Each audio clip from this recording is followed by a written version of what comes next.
Part of the Greenlit Podcast Network. Find more great shows at greenlitpodcasts.com.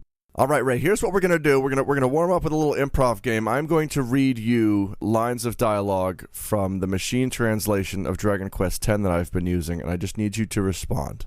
Just need me to respond. Okay, great. Yes. Yes, all right. and. Exactly. The scene is the ancient beast Bassa Grande has just been resurrected. Bassa Grande. Okay. Yes. Okay, here we go. Is that like Bossa Nova, though? Kind of. Okay, sorry. Go ahead. The way that the machine translation spells it, it looks like it's just Spanish for a big bassa. All right. Yeah. All right. So here we go. It seems that the seal of Bassa Grande has been completely broken. Whoa, what happened? It is the sealed shrine maiden. I wanted to meet you. Because of the uncle, I wasted a long time. Oh, whose uncle, though? Mine? I haven't talked to him in a while. Now is the time to receive the reward.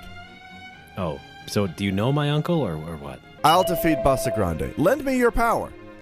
What do you mean, like blood? I mean, I can donate blood. Bassa Grande is even more powerful. No matter what kind of hero you are, you won't win. Okay, well, you seemed like you had it under control. I mean, are you going to do it, or do you want me to do it? Well, even if it's not possible to seal it, my song may be able to suppress its power. Okay. Well, then, go right ahead. If you have the same feelings here, you will have an eternal time. All right, well, I was just ducking in for a sandwich. I was ready to go after that. It takes a long time. It's a sealed shrine maiden. I can't stop myself at that level. All right, so should I get 2 sandwiches, or what? A coffee, maybe? You know what? I'll get a coffee. I'm sorry. You may not be able to destroy me. Oh, well, again, you were talking about the Bossa guy. I wasn't here to destroy anybody. You were talking about destroying Bossa, whoever. And how's my uncle fit in again? I don't get this. Does anybody? Hi. Hello? I think that's supposed to be he. It's a fast-moving guy. I will see the machine and catch it. Oh, okay, shit. You better take care of that then. All right, and scene, and machine. Machine off. Well, we did it. Take a bow. There we go. We will now field questions from the audience. How do you hold fucking pistols in your feet? I'll take this one, Ray. First of all, you should have a license to own a firearm. That's key. Then it helps to have a good grip in the foot, which you can work on by... Here's what I do is I walk around all day on tennis balls. That's the best way to do that. All right. Pretty good. Yeah. Are we done? Hey, will this help end your bit? Yes!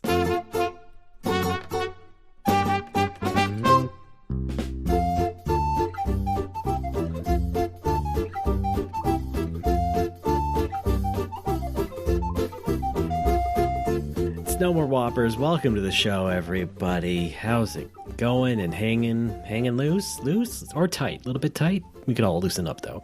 It'd be good if you were loosening up. Anyway, yeah, I'm a professional podcaster. How's it going? My name is Ray Barnholt, ordinary headmaster, and with me as always, miso sauce baron Alex Fraioli.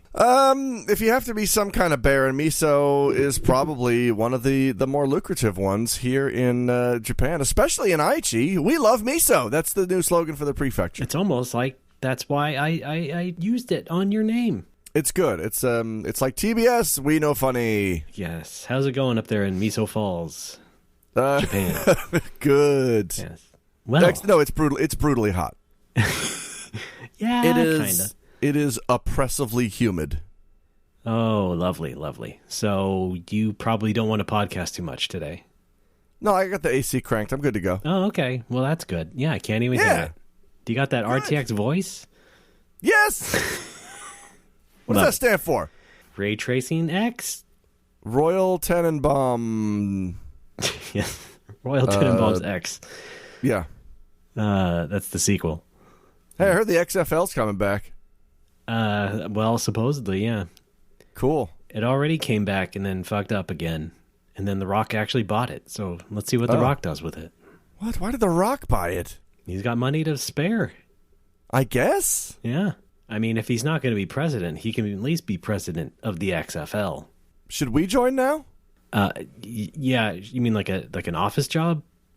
No, to play the game. Oh, you want to play it? Well, yeah. It might be too old. I don't know. Yeah, that's why we can't. They probably want some young up-and-comers. Yeah. No, we could. I mean, we still could. We would just have to, work out and learn how to play football. Yeah, that's. I don't think I'm doing either of those intensively anytime soon. Okay. Well, then why'd you ask? I don't know. You just wanted a way out, huh? You just wanted some sort of exit plan, an exit strategy for your life. Is that what I'm hearing? Yeah, Ray. Suicide by XFL. Well, not suicide, you dingus. Oh, okay. I've misunderstood this entire conversation. That's way too far. Sorry. Money from the church collection plate. Podcast time. Yeah. Here we are again. We're recording on Tuesday night. I had a terrible Monday, but I think I'm okay now. Oh, no. Yeah. A blue Monday, you might say. Oh, yeah, I think so, yeah. What happened? Oh, I just had a little emotional episode.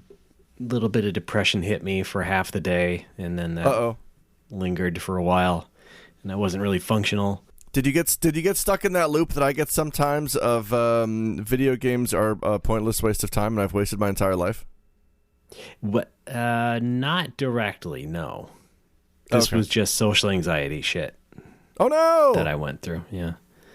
I'm not going to go in a lot of detail. Okay. Let's just say I'm really bad at interactions, and I wish I was better. The end. Yeah, they suck. I hate them. Yeah. All mixed in with imposter syndrome, the usual bullshit that I've had for over 20 years now. Good stuff. Yes. Yeah, I find that I get those pretty often as well, and the only way around it is if, my brain is in a very specific state that can counteract it, which it sometimes is not. Yeah, a rare state in my case. Yeah. Yeah. Sometimes the brain is like, no, we got this, but most of the time it's just like, go. Yeah. Thanks for noticing me. Yeah, that is kind of what happened, because it was like, okay, I thought I was psyched up for this thing. I thought I was ready to not put a lot of weight on it, and yet I still did, because my brain is dumb. I find that, there's a lot of time there is a subconscious voice that is sometimes being positive and sometimes being negative. And sometimes you can psych yourself into making up a new voice to drown it out. You know what I mean? Yeah, kind of. I'm trying to explain how my thought process works, and it's not going well. Well, it doesn't work for me either, but I understand your plight at some degree. Anyway, we're recording this show, and hey, it's a Whoppers week, I think, because we're also going to live stream at the end of the week once we're recording this. That's right. However, the people listening to this will hopefully have already seen the stream. It's already passed by the time it's going up. That's right. But yeah, we've both had fun live streaming lately. Yes, you and I both. Last time we did a No More Whopper stream, we were playing some retro games. Yes. All the Super NES and NES games that were on Switch. And, yes. That was fun. It turns out I should not be playing versus puzzle games with Alex because he'll get very upset. What? Name one time I did that. Every time I made any sort of attack move on you. All right, name another. And you were like, well, how are you so good? And I'm like, I thought I was bad. I think for me, it's just it was the relentless nature of the attacks. Well, it's how the games are supposed to be played. I don't know what. Oh, my wife was very happy. She beat Panel Depone last night on normal difficulty. She's going to try hard tonight. All right, I'll play against her. She's very good at the Panel Depone. All right. Come through. Yeah. Yeah, let's try that sometime then. Let's live stream that, I guess. Yeah. No. What, you don't want to include your wife? Oh, that, yes. No, that would be fun. Okay, yeah, right. Yeah. No, this next time we're playing Streets of Rage 4. There's a new DLC. Yes. I'm going to need you to back it up. Streets of Rage for what? Computer. Oh. Anyway, this DLC has all the characters you wanted to play as. Yes, you, Alex. Computer. You were asking, why can't I play as this person or that person? And what do you know? They solved that problem. And for only several dollars. Okay. So we're all set for that. Can I play as Cloud? No. Can I revive Aerith? No, why would you want to do that in Streets of Rage? Can I revive Aerith? No. Well, fuck, I don't know what you got here. It's a Sega game. Do you remember the characters from Streets of Rage? The only Sega game I've played is Fantasy Zone. Love that. Opa. Oh, it's good. Isn't Opa somebody's word for grandparents, grandpa? Is that a thing? I don't think so. Okay. It's what the Greek people say, right? Opa. Is it? Is it Greek? Are you thinking of Opie? I'm thinking of My Big Fat Greek Wedding. Oh! Is that what it's from? I don't know. You know, Greece? Yeah, John I tell Travolta. you, it's like Greek to me. Cool. Great John Travolta. Reminds me of that weird, I forget what country it was, but some country's news program was talking about the indie game Greece, Gris, or Gree, I guess. Because it was from their country, and they had like this huge video wall with like a picture of Grease, the mobile game, with John Travolta on. You love to see it. You love to see it. You saw it, and that was that. Yeah.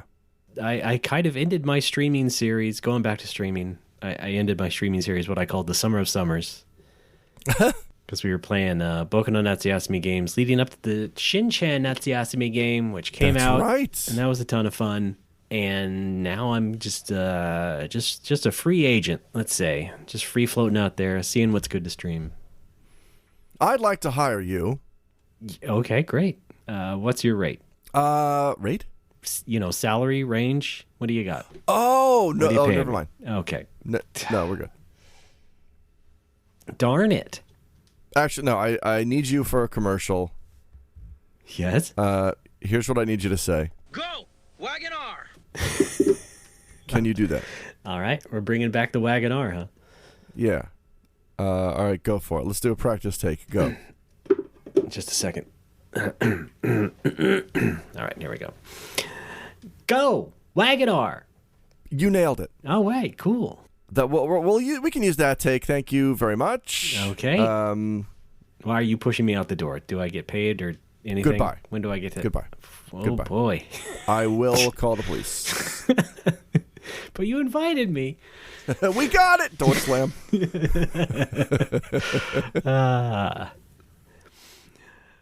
Oh, boy. Oh, boy. Alex, I got desk news, though. Wait! No Atsugiri Jason updates, though. Oh. Alex, I got crucial desk news. Hit me. So you remember last time, or the time before that, I was complaining about my desk and how I was going insane, rearranging my desk. Yes. I added a thing to my desk. It's not that bad. It's not a giant change, because my monitor setup is still the same, but I got a monitor arm. A dual monitor arm. Ooh, I want one of those. Maybe, Oh, wait, I don't need a monitor arm. I need a mic arm. I need an arm of some sort, but I'm happy for you. I'll just take any appendages you got, please. Do it. Yeah, give me a ring light leg. Yeah. So, yeah, have you seen these before? Kev? Yes. Yes.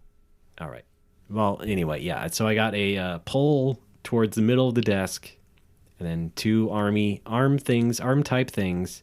Army hammer? Attached to the monitors. And they're all, it's set back a bit towards the end of the desk. So I have more space on the surface of the desk, and it's quite nice. It's what I was going to do, except here is what kept me from doing it. So my monitors, these weird Lenovo monitors I have, don't have Visa holes. Are you familiar with Visa? Visa? The card. No, VESA. Oh, Visa. Visa mounts? No. Okay, so basically on TVs and monitors, they have a certain, it's 4 holes in a certain dimensions, certain distance from each other. It's the Visa standard. You hook on a plate or whatever, and you use that to hook it, to mount it to whatever mount thing you're going to mount the mounting mount to. That's how you put TVs on walls and shit. But I have these monitors that don't have those holes. In fact, they had just stands, their own proprietary stands that were not visibly easy to take off, I thought. Oh. But it turns out you can take them off. You just got to pry off some things and unscrew a couple screws, and there you go. The thing comes right off. So that was cool. I was like, all right, great. And then I found out, and I had no idea, and this is really what clinched it for me, was that they actually do make VESA adapters for monitors that don't have these holes. Basically, little braces that you attach to the back, and will create the create the illusion of a VESA mount. And so you can just go ahead and put your mounting plate on those things once everything's set up, and that worked for me, and it's working out great. That's fun. I really enjoy the desk now more than ever. Big ups to desks. Let's hear it. Yeah, quite happy. Let's hear it for the boys. Raymondo. Yes, Alejandro. Teach me more about mounts, because right now I have 2 monitors on my desk. Okay. One is too old and chunky to mount, but the other one is fairly new. Yeah, well, you could get an adapter brace like I did. Well, the only issue is my desk is flush against the wall, so like I couldn't turn the monitor. Oh.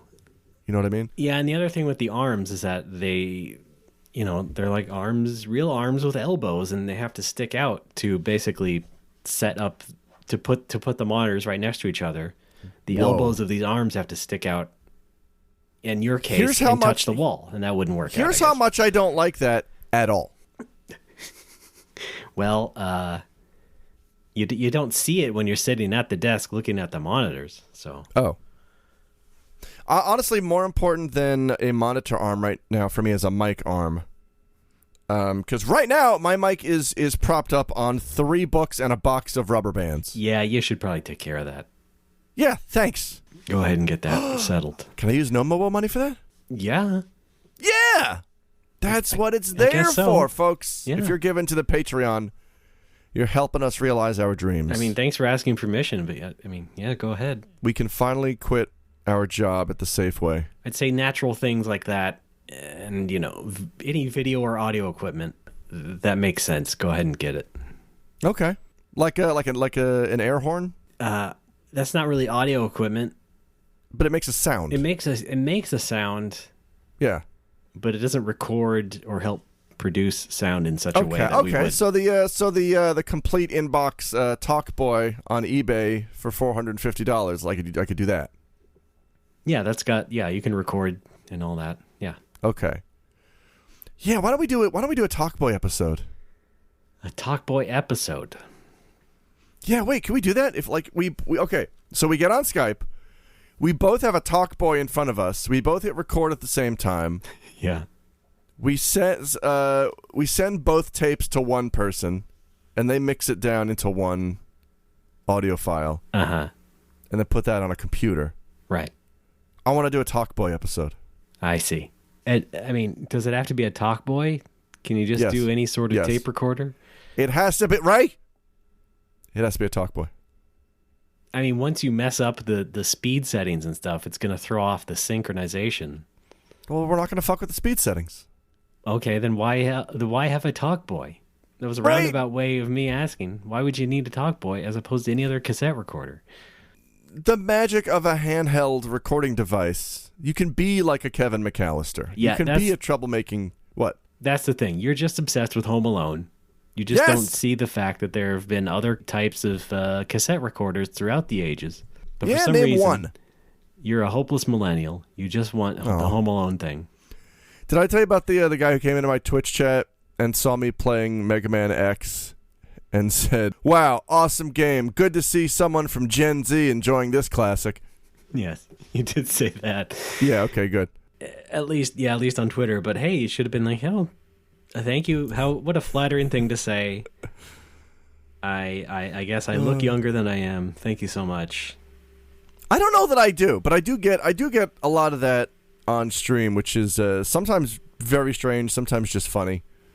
Like when I was playing Saga Frontier HD Remaster, anytime you're playing any game, fans of that game will come in, and because nerds are eager to backseat, they will always ask you, "First time? Is this your first time? Have you played this before? Is this your first time?" And so I was playing Saga Frontier, and I had to be like, "No, I played the game when it came out originally on the PS1."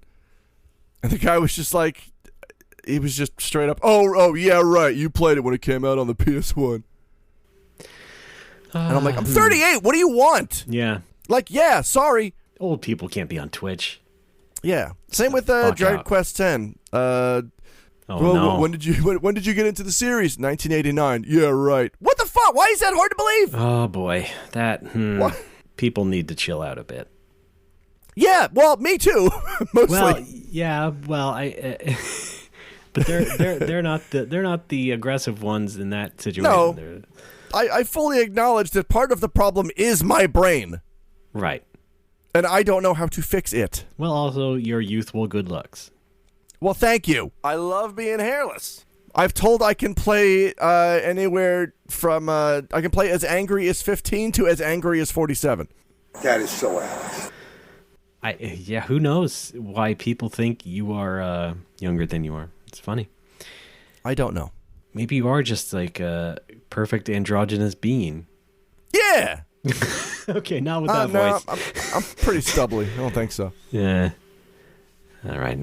But yes, I have just signed on to play Tiny Tim in the this year's production of A Christmas Carol. Folks, come on down. All right, great.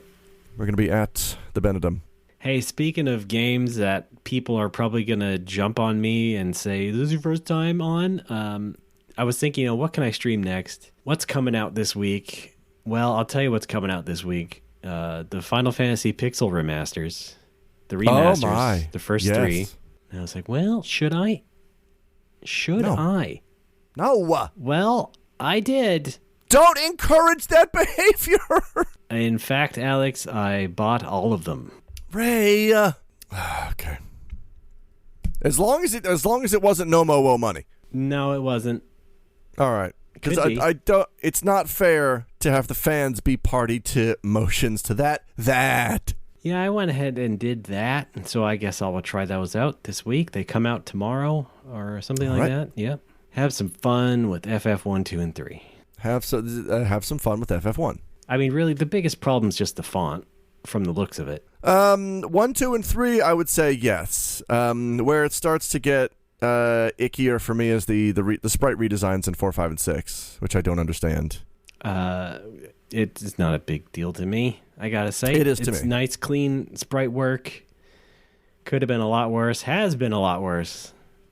We'll try it out. That is true. That is true. That's on my channel, RTB. Even I have to admit, this is not the worst looking versions of these games. But there's nothing remaster about them. Well, they are redone pixel art. So, I mean, it makes sense in that way. Like, I guess, but like, it's not enough to redo something. When you redo something, you're supposed to make it look better. They probably think it does look better. Ray, I can redo fucking Titanic. It's going to be a piece of plastic in my bathtub, but I can redo it. Again, the pixel art is fine. I don't think it's necessarily better or worse. They thought this was a good way to go. They're not. I don't think they're exactly lying to you and saying, "Oh, this looks better." Duh, idiot. Like, they're not saying that. They're saying, "Hey, this is what we put out." The alternative to that is knowingly releasing an inferior product. And why would they do that? Well, they did do that. That was the previous versions of those. Well, yeah, re-releases. But here's the thing, though. Like, it's not like the previous version became the standard, and now we have to praise them for bringing out this improved version. There were original games that already looked fucking fine. Use those. I feel like I'm going insane. What was wrong with the original fucking games? How much coffee did you have before the show, anyway? What is this? 0. I'm half a cup in right now. I'm not yelling at you. I'm yelling at Square Enix. Yeah, I know. That's also part of the show. No More Whoppers is you yelling at Square Enix and or me. Yeah, that's true. My 2 favorite targets. Damn it. You know what? It also doesn't help. We covered this before we started. It also doesn't help that I cannot monitor my own levels, so I'm not hearing myself yell the way you are. So I do apologize for that. We're in such doldrums. Oh my god. Anyway, I think it looks fine. I'm only really down on the fonts for that stuff. They really need to fix the fonts. Maybe someone will hack it. Perhaps. Who knows? Buddy hack it? Yeah, the pixel graphics are fine. They did a good job. I disagree. If that's how they want to approach that, then go ahead. I'm all for different interpretations on games that are now getting pretty old. I mean, I'm not against it if it brings something new and looks interesting, but this looks like a step backwards. No, it's not a step backwards. I'm not. That's way too harsh. I mean, okay, look, not a step backwards from the previous shitty mobile ports. We can all agree those are hands down atrocious. I know you mean in general and compared to the original, right? Yeah. I still don't think so. Like a step backward, it's just it's a lateral step. I'm also perplexed by the fact that I think I mentioned this last time, but like they nailed this 2D remaster thing with FF4 on the PSP. Like there's your template, guys. Just go do that with all of the rest of them. You did it perfectly. Yeah, I mean that wouldn't be bad either, but that's not what they did. They decided to do it all over again and try and like make all 6 of them look cohesive.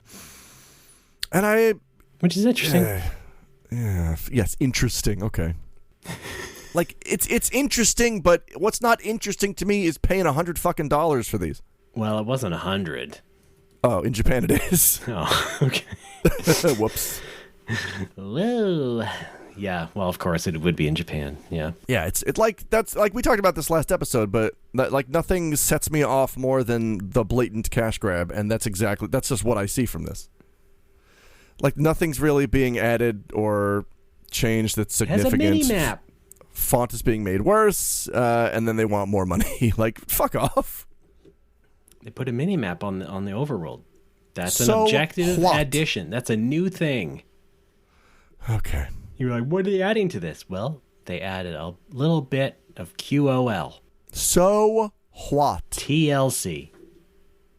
Okay. RESPECT. The Learning Channel.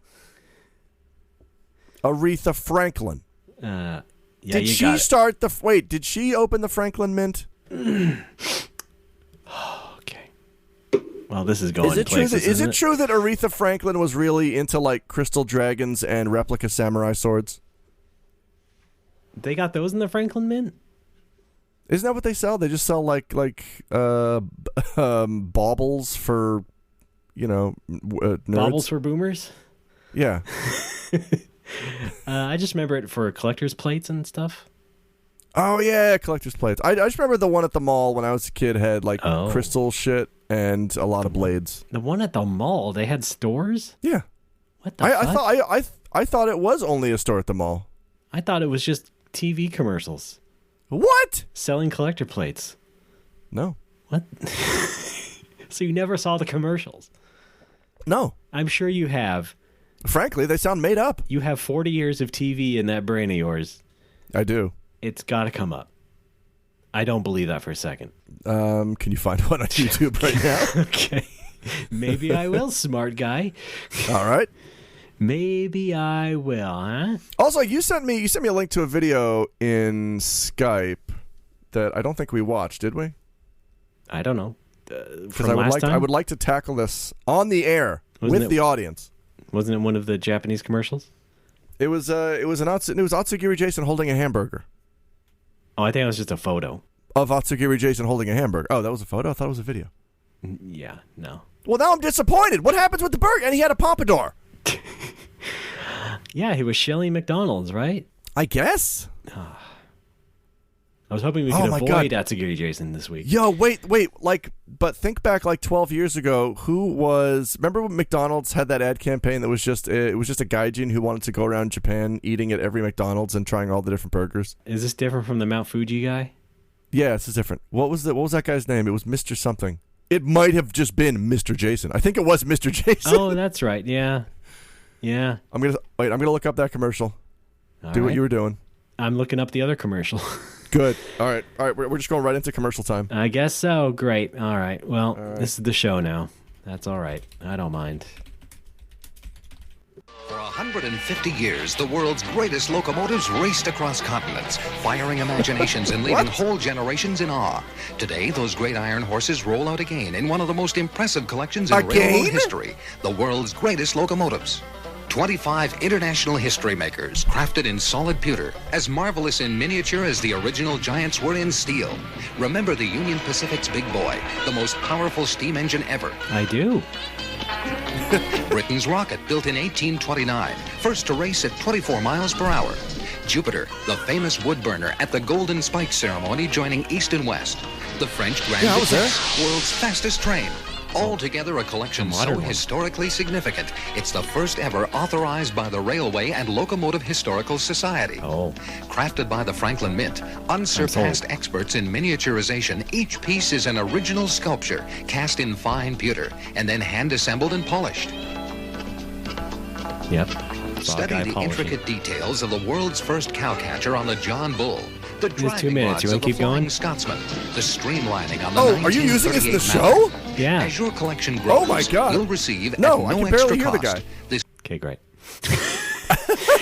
Okay, your turn. Well, no, I'm looking for Mr. Jason here. All right.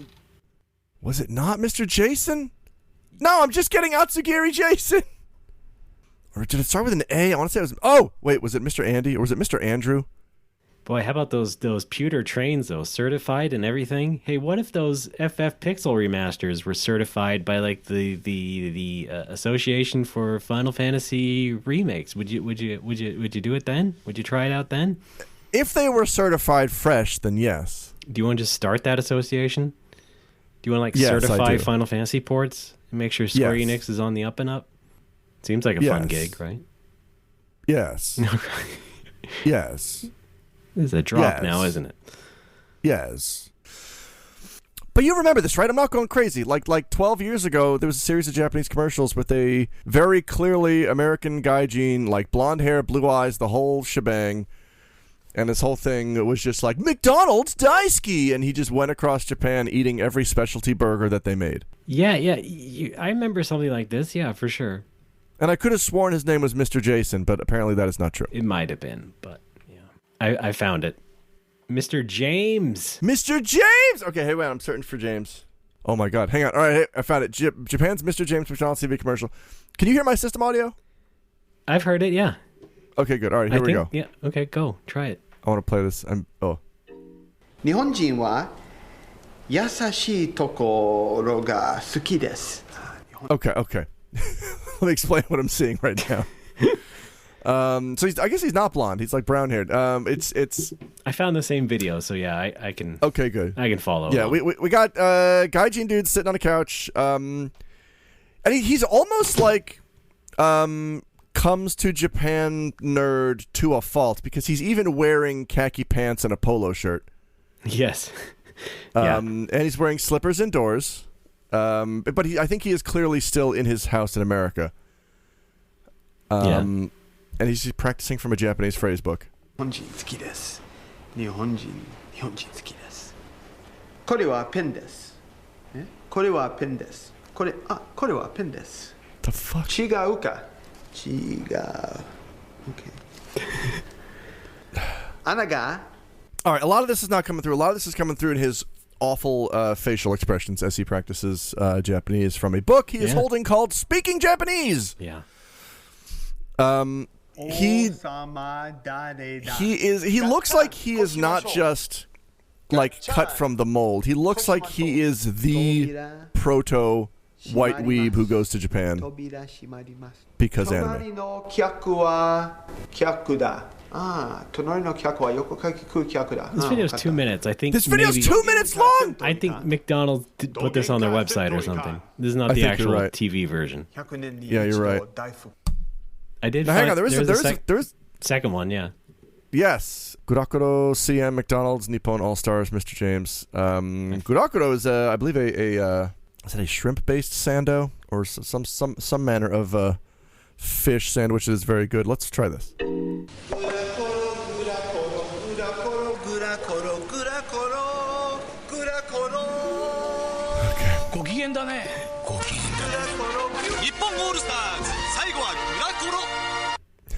All right, I guess that's fine. It's just Mr. James in a Japanese bath singing about the gurakoro sandwich while two old Japanese men comment on how healthy he is. Well, I got another one. How about one more? Yeah. from my end. All right. I don't know how good the quality on the audio is going to be. Let's see.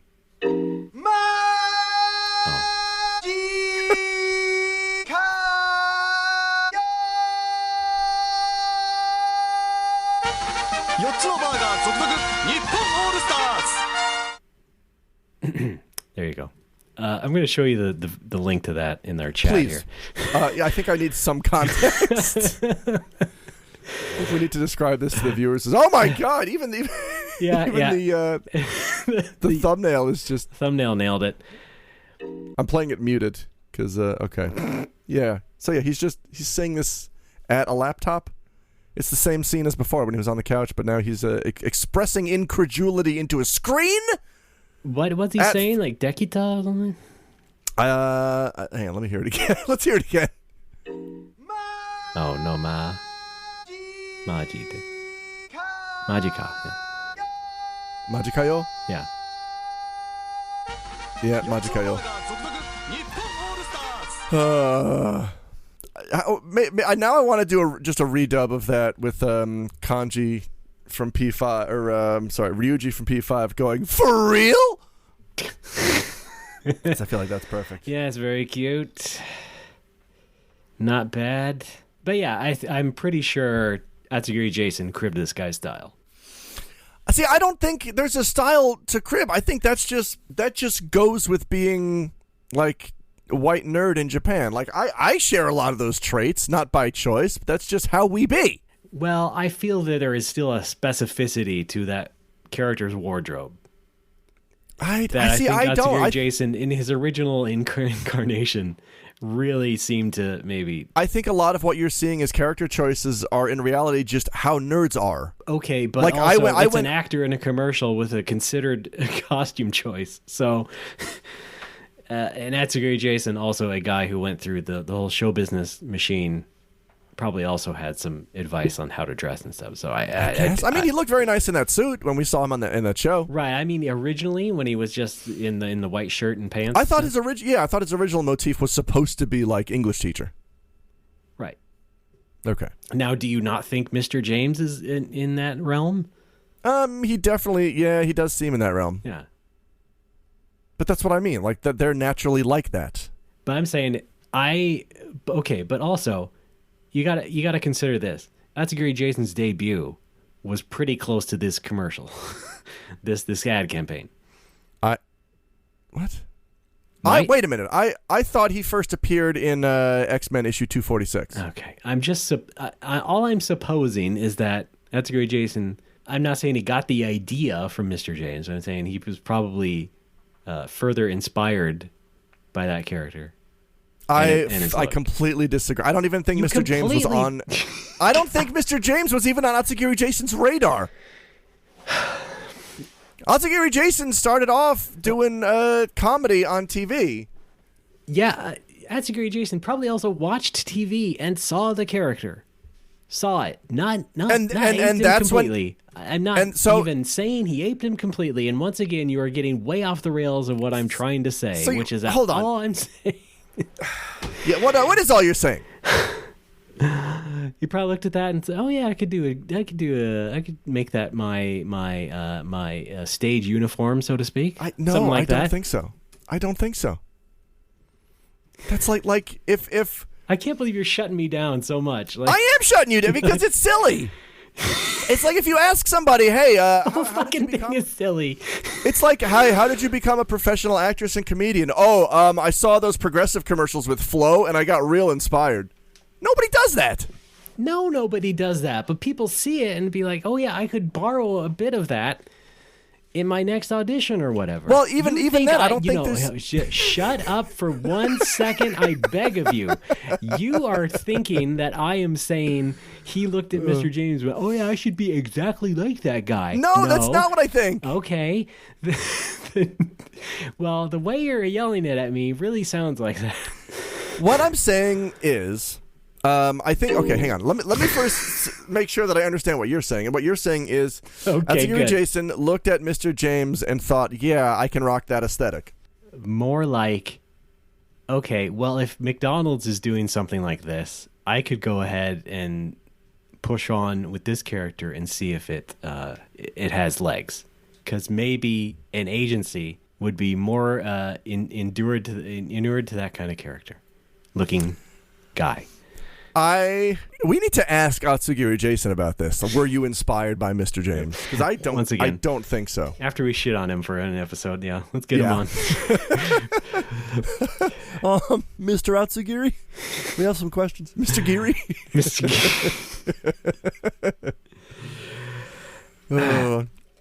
I don't think there's any chance that Atsugiri Jason looked at Mr. James and had any thoughts at all about his career. I'm just okay. All right, fine. I think it was just a dumb McDonald's campaign that probably didn't even register with him. I also consider gaijin in Japan don't exist in a vacuum. Like, he didn't need to get inspiration from a commercial. He probably had a lot of Japanese friends who were like, "Hey, you're really funny. You should be on TV." I cannot believe the veracity at which you're shutting me down. You're not allowing any optimism into this at all. You were just like, no, how is this optimism? How is this optimism? Or not, I forgot the word, but burgerism. Too busy yelling at you. I forgot the word. You just won't even allow the theory of the possibility to enter. Look, he's on Twitter, right? Atsugiri Jason. Yeah, but I'm gonna guess not actually looking at it and reading it himself. Yeah, it seems a lot of now his OnlyFans. Maybe that's a different. His fans, Dake? his fan tachi shika mienai? Yep, right. I know you're the expert because you live there. I'm not an expert, but guy. I'm basing it on my own experiences. Oh my god. You just Now hang on. I don't have a lot of experience with, becoming a TV talent. But I do have experience in, knowing a lot of gaijin in Japan for the past 15 years. Of course you do, yes. I mean, I don't know. Yeah, maybe Atsugiri Jason is a colossal weirdo and saw a McDonald's commercial and was like, yeah, it is okay for me to dream. You know what? That's all I need. Let's stop there. That's all I need. Thank you very much. Even though you did couch it in colossal weirdo like Ray is. But okay, I'll take it. Thank you very much. That's all I need. Let's move on. Hey, speaking of gaijin talent, you are one. How's voice acting going? Hi. Good. Why don't we tackle that in segment 2? All right. That seems like a good time to take a break. Yes. Well, yeah, you need to cool down. Oh, I do? Okay. Yeah, no, you're right. That was poison. This is a very toxic program, yes. Let's take a break. We'll be back.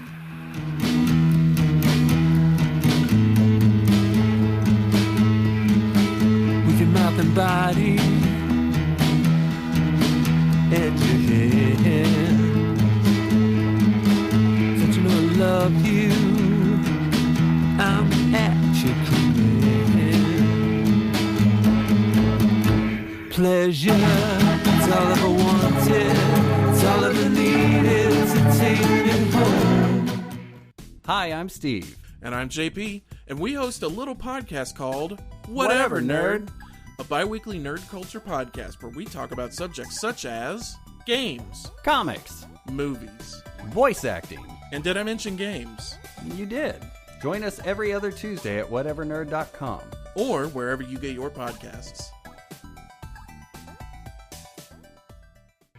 Pleasure, you can find it anywhere. Paris, Italy, and Rome. Pleasure.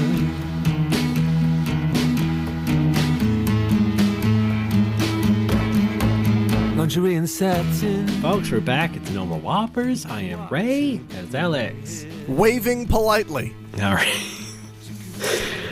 Hi. So yeah, I am coming back. Yes.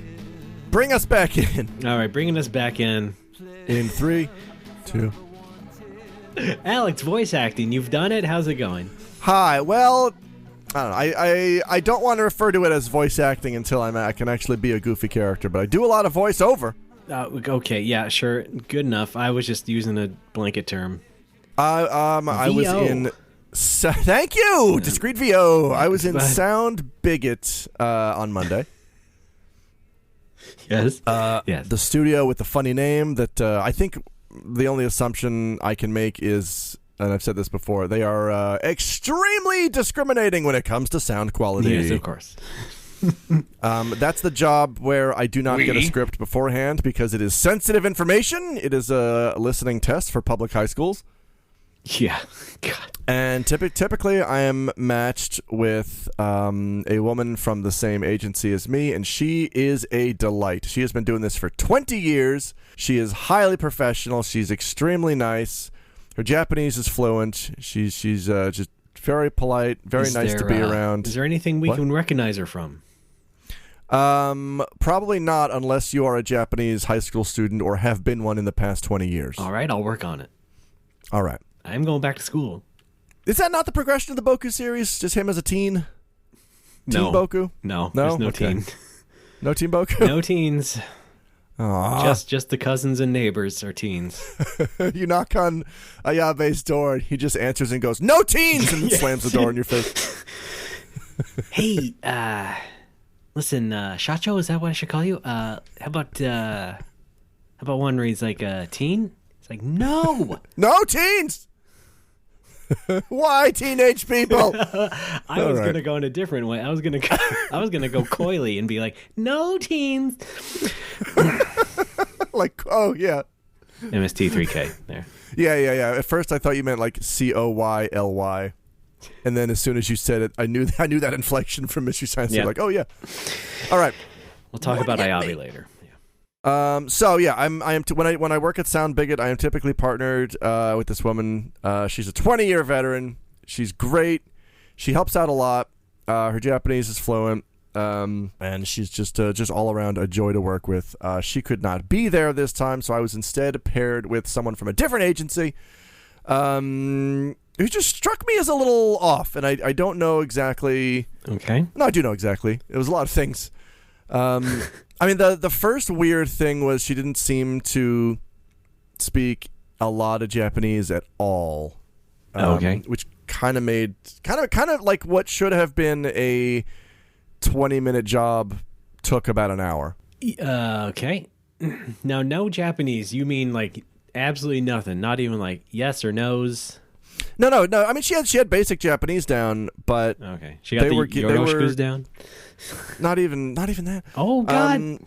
So you know the book that Mr. Jason was reading, practicing Japanese to go to Japan. She maybe looked at the first 5 pages of that. Yeah, right. You got your Gomen Nasai, you got your Sumimasen. That's about it. I mean, yeah, Mr. James is a real role model comparatively, is what you're saying.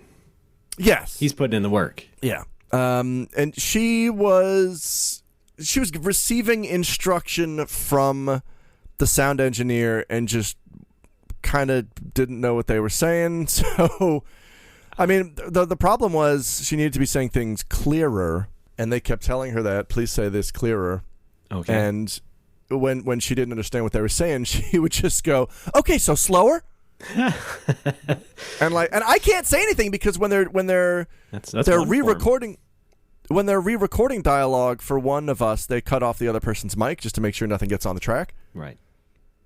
So like I want to be screaming into my mic like, no, clearer, not slower, but I can't. How can you pantomime clearer? You can't. So, because we're in different rooms as this is happening. It's dignity. Don't you know dignity when you see it? And I'm like going nuts. It's like I'm banging on a window trying to prevent some tragedy from happening, but nobody can see or hear me. Yeah. Like you're a ghost, Right, exactly. And that's basically what happened for all the stuff she had to re-record, was like she was not understanding what they wanted and was just guessing, like, okay, so slower? Okay, so faster? Oh, boy. To the point where some of the line readings she was giving were completely unnatural, and she was almost doing like a cartoonish, exaggerated delivery to like I don't know. It was weird. It was like almost like she was trying to make fun of them, and she was getting really really testy after every time she would fuck it up because she didn't understand what they wanted. She would just go, all right, okay, we'll do it again. Sure, I'll do it again. Wow. Like, you're not listening to them. Now hold on. You have to do this because you don't understand them. Yeah. Hi. I'm going to say to this lady what I say to you and you don't like me to say to you. What's that? To this lady, I say, What'd you expect? I think she just expected... She had a bit of a prima donna thing going on. I think she just expected to be adored. Yeah, well, I'm basing this on, like, did she have the same amount of experience as, like, your previous partner or similar? I don't think so. Okay, so I don't know. I don't know how long she's been at it. Well, no, I know it's less experience for sure because she's been in Japan fewer years. Right, so, okay, well, yeah. And I don't think she's been doing this since she's been in Japan. Whereas my previous, my other partner has been not just in Japan for 20 years, doing this job for 20 years. Okay, yeah, but okay, I don't mean the job, but like, yeah, living. So like, has she been here longer than you? About as long as me. Okay. Yeah. A little bit less than me. But yeah, it seems very much, and I've run into this person, this kind of person a lot. Not a lot, but every once in a while in Japan, and it's just... person who has moved to Japan and just refuses to learn the language. Yeah, not great. There's something over here that we call gaijin smash. Ray, are you familiar with this? No, actually, I'm not. It's one of those Schrodinger's douchebag things where some people joke about it, but then also like actually do it. Yes. Okay. It's basically like when you don't want to have to bother dealing with Japanese cultural norms or, things that Japanese people have to do because society. You just kind of pretend that you don't understand because you are the gaijin, and you just hope that gets you through the situation. You just kind of bumble your way through like, oh, well, wow, I'm not familiar with your crazy customs. I just want to do the thing I want to do. Right. That's gaijin smash, and it's real shitty, and you see it a lot. And you sometimes meet people who are proud that they do it because they feel like it kind of entitles them to this kind of power. When in reality, it just means you're a fucking idiot who couldn't get off your ass and study a little bit of a language to live in the goddamn country you're living in. Yeah. It all comes down to respect. It's basic respect. Yeah. Like, okay, you don't have to learn the language, but you also cannot, like, flail around wildly in the culture and expect to be treated well, Yeah, it's exactly that. And from her, I was getting a lot of that vibe. I was getting a lot of, like, they'll capitulate to me and whatever I want or need because I'm the foreigner. That kind of shitty attitude. Right, yeah. And so, yeah, like, it took way longer than it should have. I ended up getting home an hour later because I had to take a later Shinkansen back to Nagoya. Oh, that's right. You go long distance. I forgot. Yes, this is in Shizuoka. It's about an hour away. Wow. Unfortunately, Career Bank pays for my Shinkansen there and back, which is nice. Otherwise, I would be losing money. All right. What's in your wallet? Capital One? Capital Ichi. Career Bank. Oh, Never yes, mind. that. Anyway, I want to jump back. You were describing her changing the reading speed and stuff, and I was just like... Yeah, just kind of like not understanding the direction she was being given. Was it just like... No?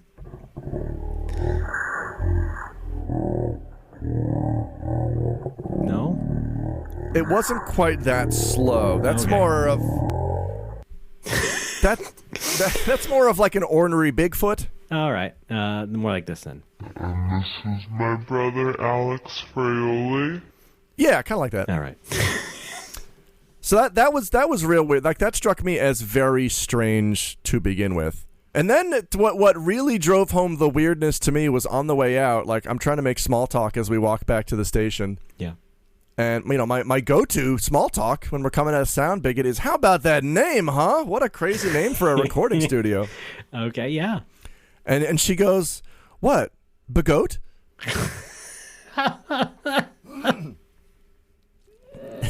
And I'm like bigot, the word bigot. And she just immediately changes the subject. Oh, fuck. To something else. And I don't know why. I don't know why. It's either she doesn't know what the word bigot means or she's been called one too many times. I don't understand. I don't know what the real situation was. Could have been either. I'm going to be fair and say probably just never heard the word. Probably just never heard the word. That's the fairest way to be. Let's do that. Yeah. Still struck me as very bizarre, though, because she was very clearly older than me. Adults will surprise you. They could still surprise you. Yeah. There's one now. Oh, God. Get away. And as we walked back to the station, there were some other oddities, like mid-conversation, she just kind of stopped what she was saying and just told me, I can't walk that fast. If you're going to walk that fast, why don't you just go on ahead? What the fuck? And I'm like, oh, Jesus, okay. All right. And so I slowed down because I'm trying to be polite to this person that I've just met.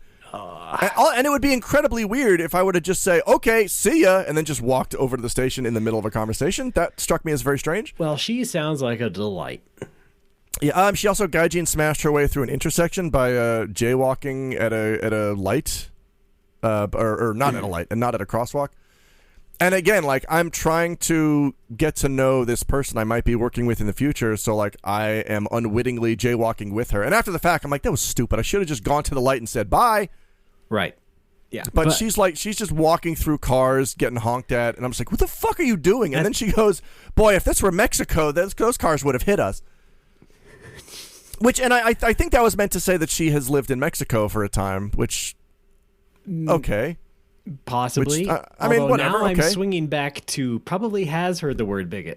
Oh, no! Well, who's to say? Well, okay. Maybe the other thing is that, let me ask you, how did she dress? Did she maybe dress like she might be affluent?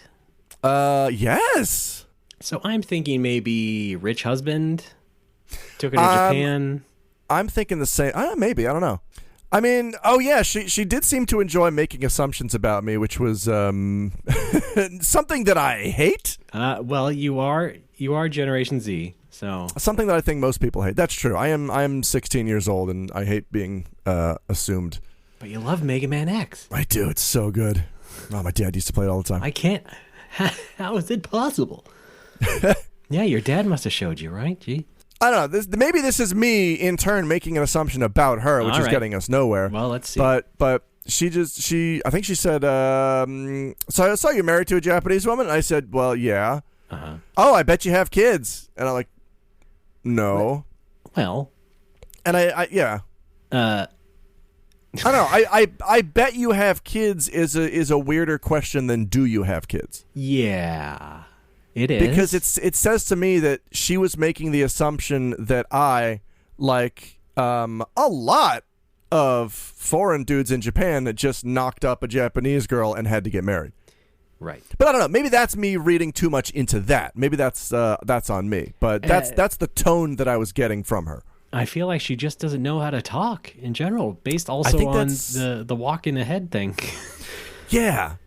She was talking about pay. She was asking me, because we're from different agencies. She's like, just out of curiosity, how much do they pay you for this?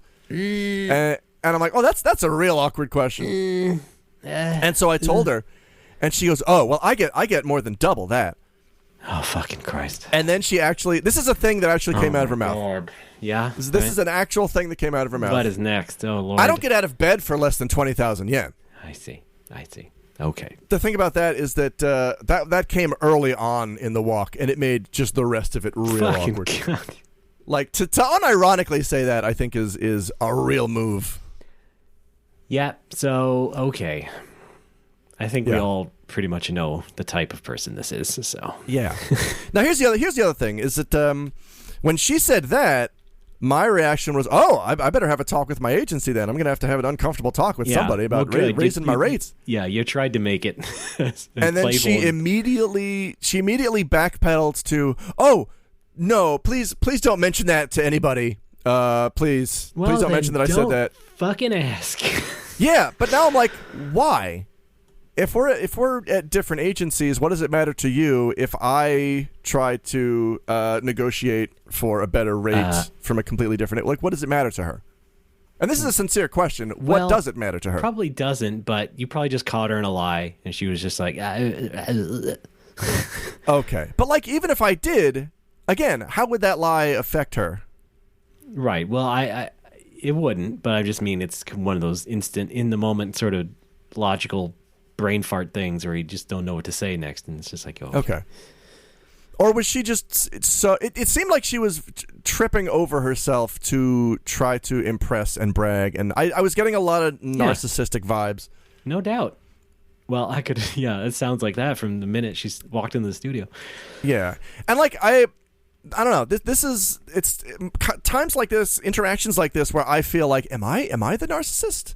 Because she's not giving me anything. Like when you have a conversation with something, a lot of your interaction is based on, action and reaction. I say something, you react to it. You say something, I react to it. Like that's how conversations go. I agree. And she was giving zero reactions. It was all coming from her, and then I would react, and then she would just keep talking. When you meet somebody new, and you're like, where are you from? Oh, I'm from Ohio. Yeah. Oh, wow, I went to school in Ohio. Oh, cool, where in Ohio? OU, I was in Athens. Oh, my cousin went there. Oh, cool, that's neat. Yeah, what did you study? You're not the narcissist. Well, I start thinking I might be, because my brain starts to say, wait, do I think that I'm entitled to those reactions? Do I think that people owe me those reactions in a conversation? I really don't know the whole narcissism spectrum, but okay.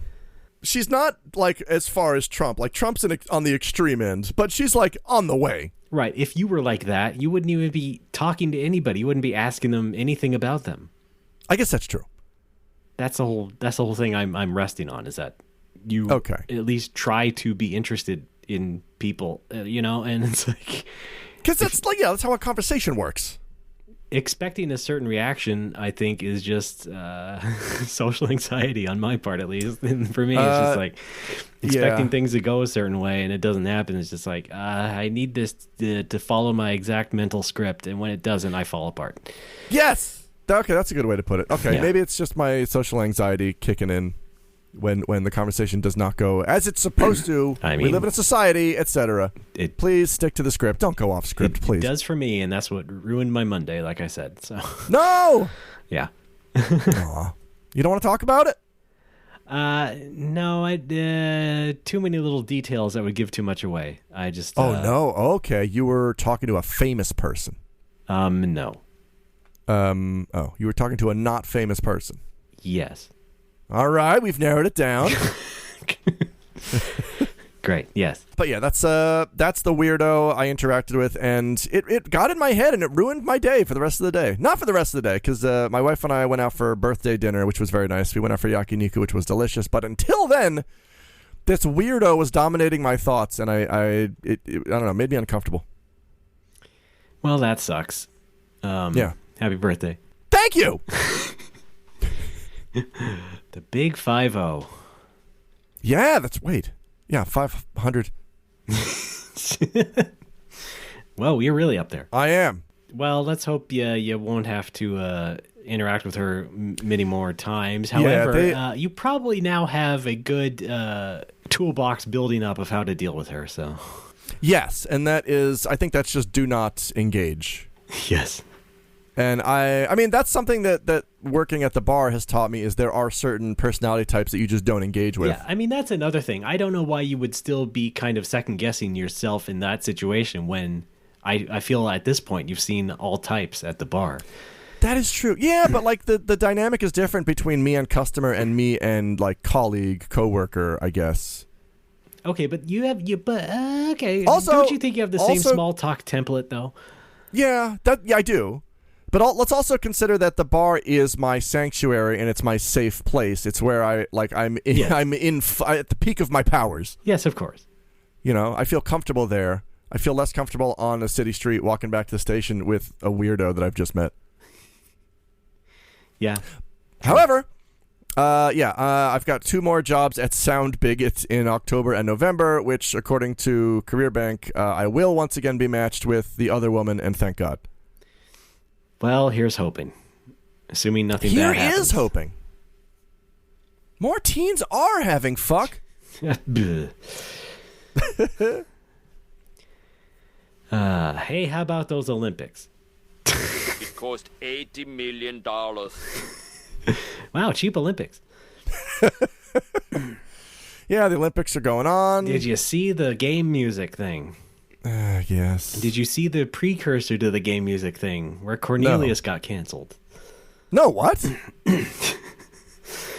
So the original music director of the opening ceremony or whatever was going to be the musician Cornelius.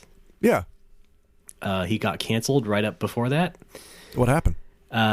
People were resurfacing old 90s interviews he had done in magazines and such, where he had revealed that he was basically an insane bully in school and such, and would basically haze special needs kids and yikes, and Korean kids, maybe even special needs Korean kids. I don't remember the full details, but stuff like that he was willing to share, and I guess the content of the quotes, or excuse me, his tone in the quotes kind of seemed a bit like he was slightly proud of it, or like not exactly ashamed.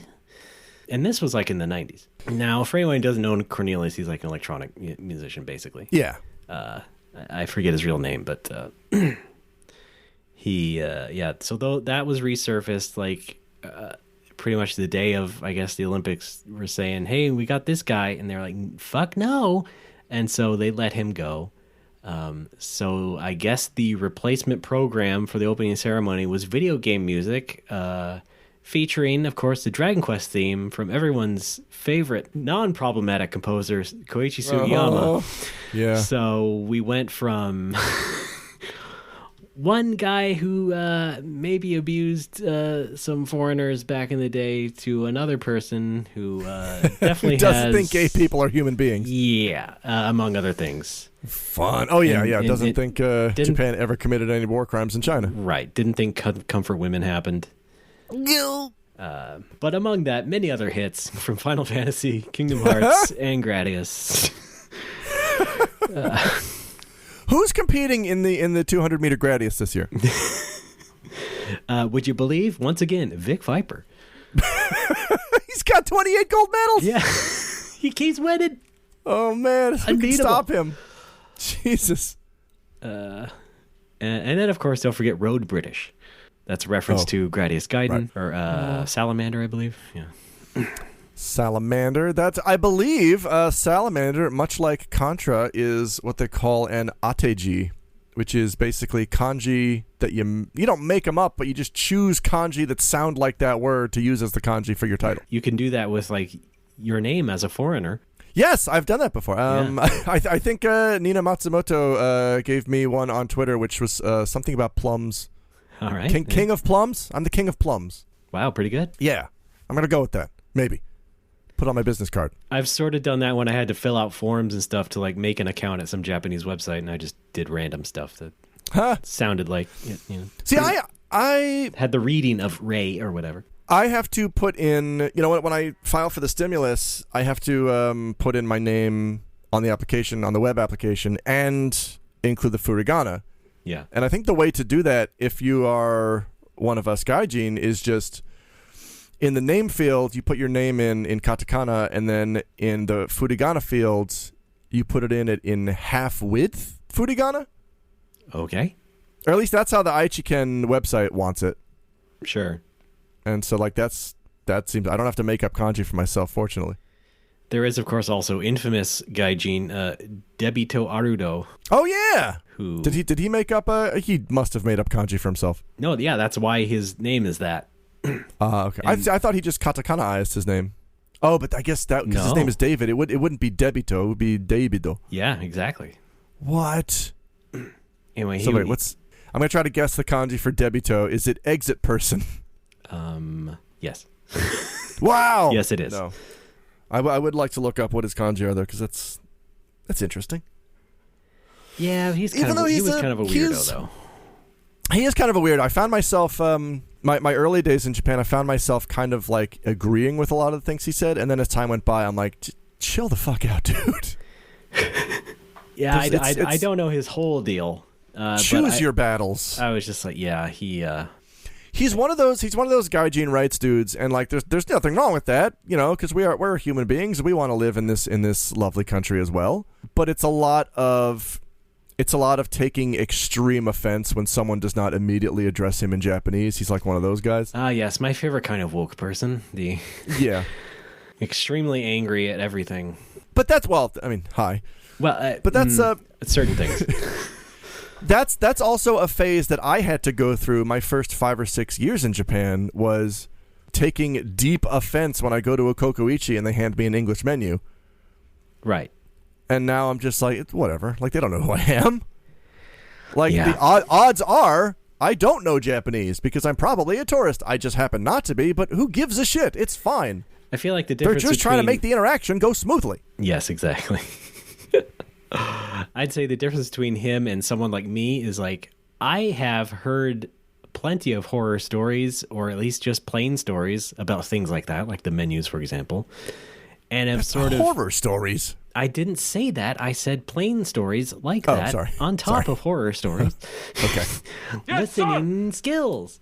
Wagon R.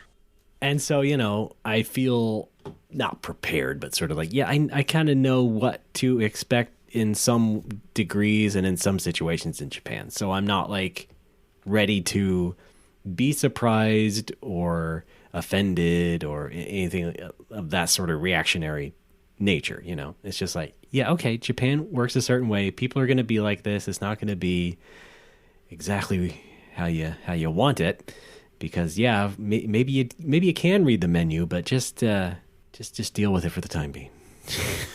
Yes. Well, this is relatedly, especially from someone like me who's a permanent tourist anyway. So I'm used to Japanese people making the assumption that I don't know Japanese, because that's the natural assumption most people would make. What's really weird is I started getting it on Twitch now from non-Japanese people, which is kind of annoying. In what? No, this is I make this out to be bigger than it is, but it's only one example. Okay, fine. I was streaming Dragon Quest X recently. I got back into DQ10. I see. And I'm using there's a machine translation app called Akman that somebody made, and it basically takes the dialogue from DQ10, spits it out into Google Translate, and then it comes back in, is put back over the game on an overlay in English or whatever your target language is, which is really cool. By the way, that's just for DQ10? Yeah, the app is specific to DQ10. And I think there's a few of these apps. There's one for the main dialogue, which is the only one that I need, really. But then there's also one that translates the menus, the overlays, the items, the maps, and everything, which is it's basic enough shit that I don't need that. I just need the dialogue, because the dialogue is what has a lot of the kanji I might not know. That's what I'm here for. And it's really nice. I have the text box overlaid. I have them overlaid on each other. I have the opacity set to 50%, so I can see behind the English box. I can see what the kanji are if I need to confirm something or check something. That's a good title for a novel or movie. Behind the English box. The Alex Fraioli story. Yeah, or a 70s porno. No, I wasn't alive then. And I'm streaming DQ10. I'm using this machine translation to do the story part of it, so I can double check what the kanji is, and for the benefit of the chat, so the chat can kind of follow along. Yes, absolutely. Although there are times when something clearly doesn't match up, and I'll have to take a step back and compare the English to the Japanese and find out what's wrong with it. Right. Which is also fun. We're all learning. It's a learning process. Yes. And I have my Twitch. I have my Twitch chat set to followers only chat, so you cannot chat unless you follow. And every time someone follows, I say, "Oh, thank you for following." And somebody followed. I said, "Thank you for following." And then he just goes, "Yeah, don't thank me. I have to follow to ask this. How come you're using this app, but you're not using the app that translates the menus?"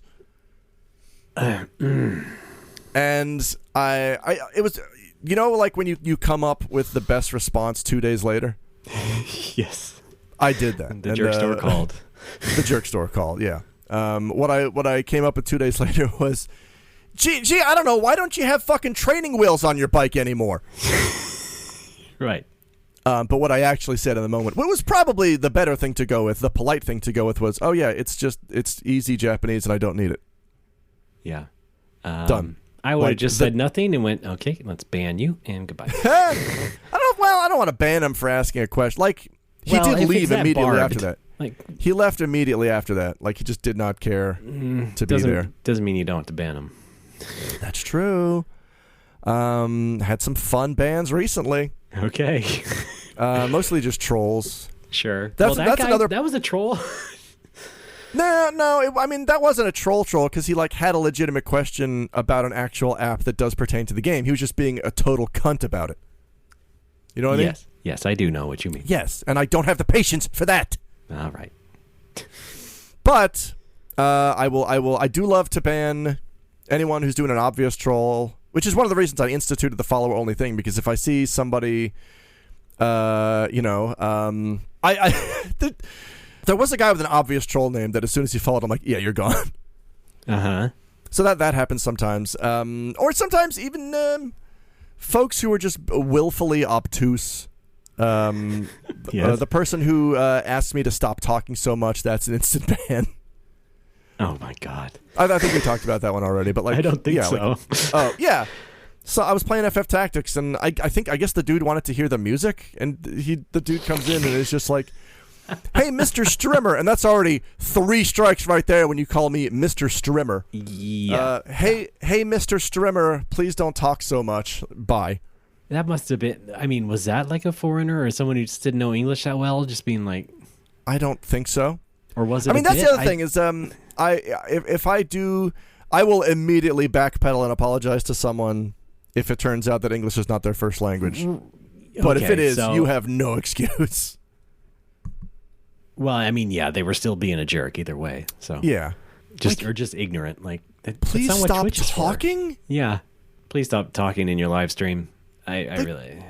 You can just watch gameplay on YouTube with no commentary, or the soundtrack is there too. What are you doing on Twitch? Yeah. I just thought I'd pop in, listen to some Final Fantasy Tactics music. You can do it on YouTube. Thankfully, I am not popular enough to have a lot of jerks in my chat yet. So, are you sure? Because I'm there. You know what? You have an open invite. You want to join me on a call tomorrow and play FF Pixel Remaster? Spooky Sunday. If you show up in chat, we can get on a call. We can have some fun. That might work. All right, folks, listening to this episode, you will know if that happened. No pressure. Okay. I'll probably do it a couple days. What's tomorrow? Today's Wednesday, tomorrow's Thursday. Yeah, I'm free. Okay. Maybe. Could be fun. I'll give you a fake commentary like, oh yeah, we did all this in post. I feel half of it would be like, why did they do this? Yeah, you're right. What is this?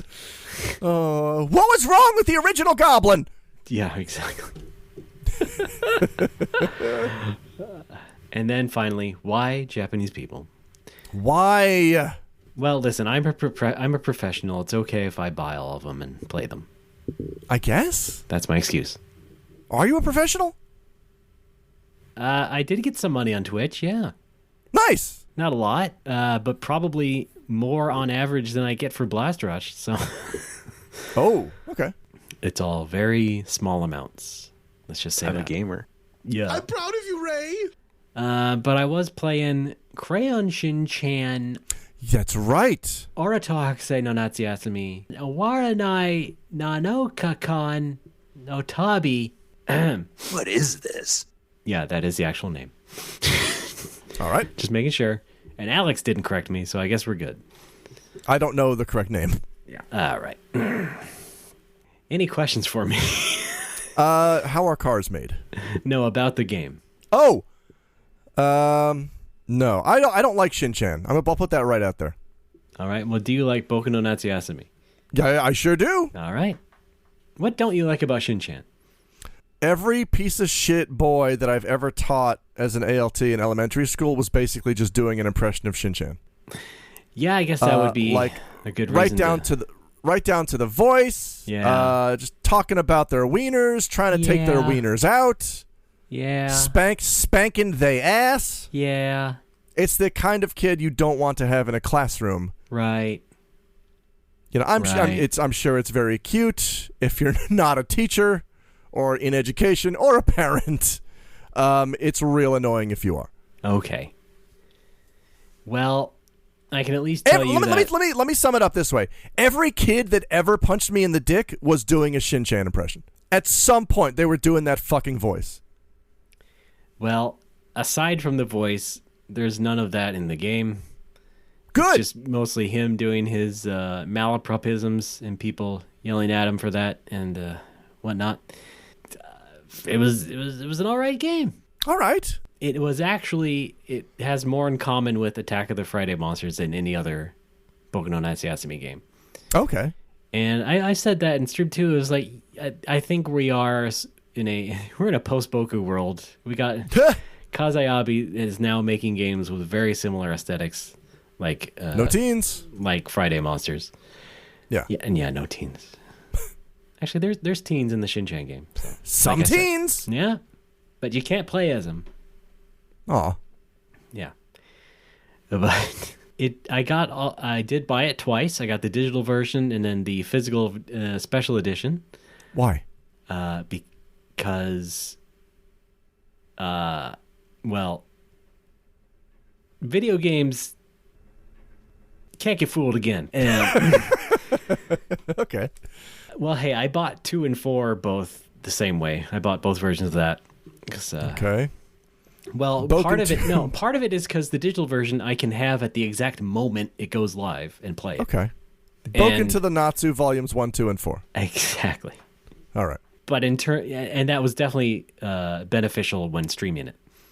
But the special edition also came with this booklet, which is less of a booklet and more like a real ass like magazine about the whole development of the game, which is something I have really not seen before in any sort of That's cool. package. Yeah, they made it's basically split up into different sections. It's like the creator's memories, the producer's memories, the artist's memories, and then so on and so forth. So it's a bunch of different. One of us is lying. Can you figure out who it is? Not like that. Oh, okay. So it's a bunch of different interviews with Ayabe and the production team and the development team and the artists and the people also in charge of Shin-Chan, the franchise, and how it all came together. And yeah, lots of really good photos and pictures of stuff. And yeah, it's not just an art book. It's like a kind of, like I said, a real magazine type of book, which is really cool. It's just in the size of a Garfield anthology because it fits in a Switch game case box. So now that guy loves lasagna. It's the size of a Switch case. Boy, they should make a Garfield no Natsuyasumi. Am I right? No. So a bunch of really good stuff in that. That was also a good reason to get that special edition, not just having the physical card. Because also they never did that with any of the Bokunatsu games. It was always just like, we just put it here. Here's your disc in a case. Have fun. And that was about it. And then it came with a blank. Didn't any of the games come with a giant 8-foot Boku paper mache head? I'm afraid not. That was only for store signage. That must have been a dream I had. Well, there's a picture I have also of store signage with giant Boku lantern-sized heads. Wow, really? Yeah. Oh shit! They did that for 4. Some store had them up. Yeah, if I find that, I'll drop it. I'll drop it in chat. Yeah. Oh, episode picture. Fair enough. It sounds great. I'm and sure kind of scary. I'm sure I have it on Twitter. It's just a couple weeks old. Yeah, here I got it open. Let's see here. We got. No, I don't. Actually, this is a different thing. Oh. Shit. Well, I have the box at least. There you go. But it is, like I said, it's a fairly short game too. It's shorter than a Boku no Natsuyasumi game. It is also kind of a little tiny bit cheap feeling. I think because they had to make it remotely, of course, because of the pandemic, and they couldn't maybe communicate and coordinate as well as they may have liked. I think even Ayabe kind of had reservations about that, and it was just like, I think thanks and all. It's just I wish you wouldn't made it during the pandemic. But yeah. They at least they pulled it off. They did make a game that feels very much the same, especially this, and like I said, the same as Friday Monsters. So anyone who played that, because that was localized, anyone who entirely within your kitchen, anyone who's introduced to that type of game through that game would be right at home playing Crayon Shin-Chan. Fun. I don't know what else to say because I said a lot of it while I was streaming. So check all that out while it's still up and archived, I guess. Yeah. Someone put together a best of. Okay, well, I guess that's what you can do on Twitch, huh? I tried to do that the other day with some of my VODs, and I got like 10 minutes in. I'm like, this sucks. I'm not doing this. Yeah, it's bad enough listening to this podcast over again. Am I right? Am I right? But like, that's why else am I saving all my VODs? Like, so when I got this new PC, I got there's 5 terabytes of space on here. Like half of that's already gone because of VODs, and I got this in April. So I think I may have to like either save them in a less high quality or just not bother saving them, because why? They're on YouTube. Who cares? Yeah, YouTube's good enough, and then you can always download them later. Yeah, right? If worse comes to worse. That's right. But yeah, that booklet also has like pictures of like a clean shaven Ayabe, which is something I've never seen. It's it's wild, man. I gotta see. He went back to unshaven pretty soon after, I think. I just imagine he looks exactly like Donkey Lips. Not far off, but not close. Okay. All right. Hey, that really sucked. No, he looks like Ayabe with a bowl cut and no beard. So there you go. Oh, kind of like Boku? Yeah. Hey, yeah. What do you know? Who knew? Boku.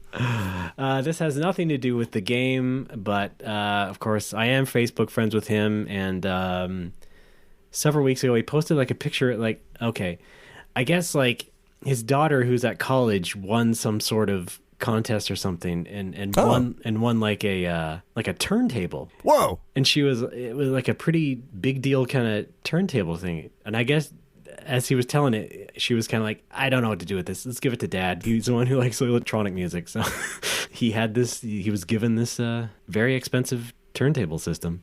Okay. No, wait a minute. When you say Ayabe's daughter won a turntable, my first thought was like, oh, in a DJ competition or something. But it turns out she just doesn't have any use for it? Like, what was the contest? I would have to look it up.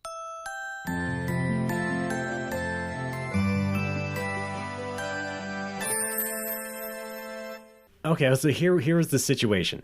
Okay. He said, my daughter made a video for a snowboarding festival and applied, but was not selected. But then when she watched the announcements online, she answered a quiz that was on the show and then won a drawing and got the top prize. Whoa! So she got this big-ass DJ controller. Yeah, it's a big-ass Pioneer turntable. Nice. And he said, the 5,000 yen entry fee for the video turned into a 30,000 yen DJ mixer. Very nice. Yeah. But then another of his Facebook friends posted a comment. It's like, yeah, I got the same thing today.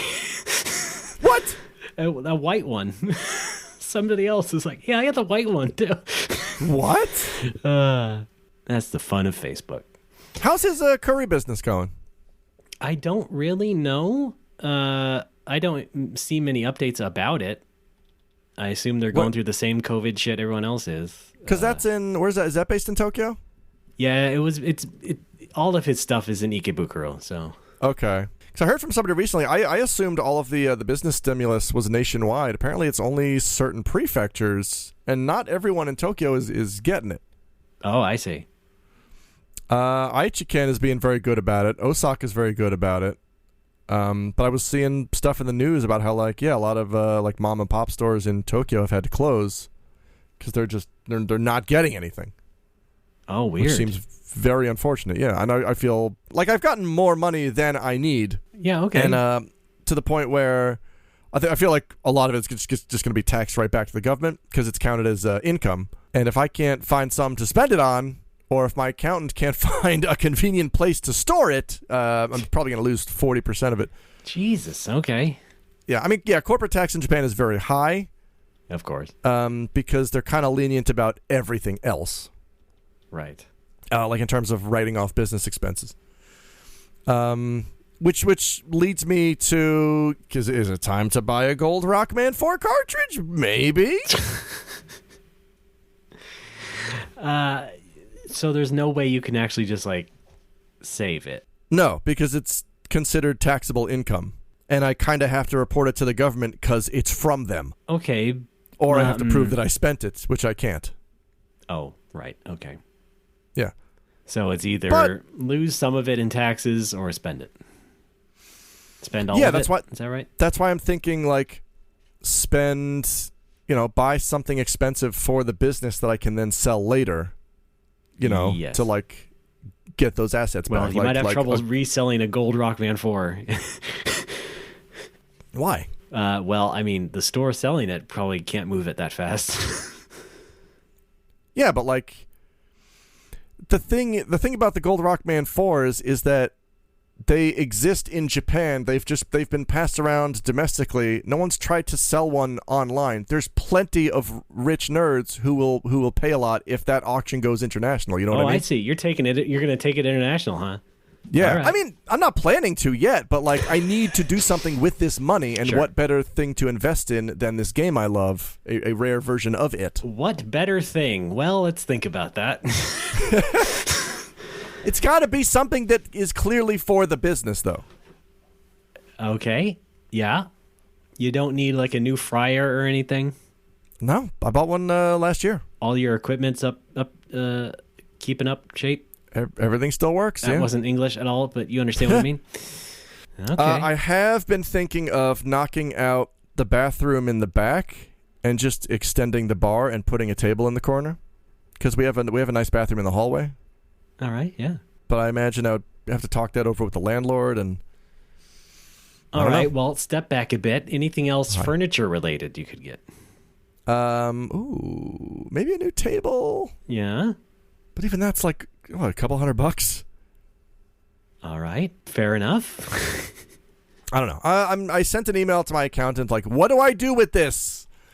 What can I use this money on to not lose it? And he just said, send me a summary of all the stimulus money you've gotten, and I'll think of something. So I'm waiting on that.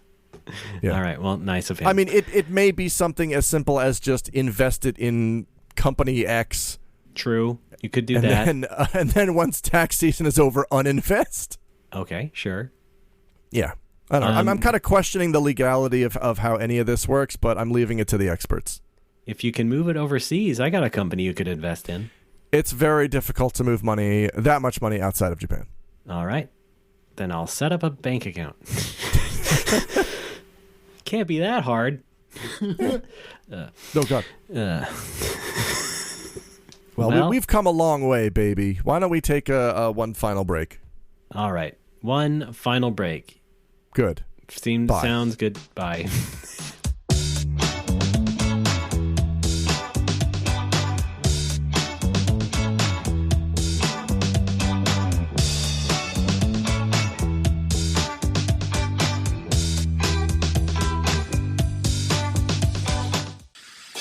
Need some adventure in your life? What Mad Universe is a podcast about the history of sci-fi, fantasy, and horror, where we delve the depths of pop culture history. Everything's the same politically, but we have ray guns. The actual motive isn't to explore something that's, quote, scientifically possible or... But neither is Star Wars, and I know there's arguments about that, but I would definitely consider Star Wars science fiction. You haven't read Dune! No, I haven't. You can never be the Kwisatz Haderach. What Mad Universe on the Greenlit Podcast Network.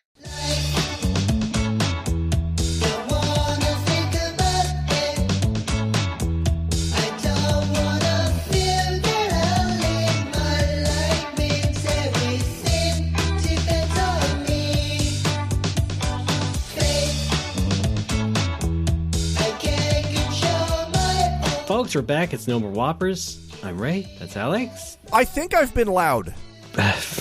Well, finally the reckoning has come some 20 years later.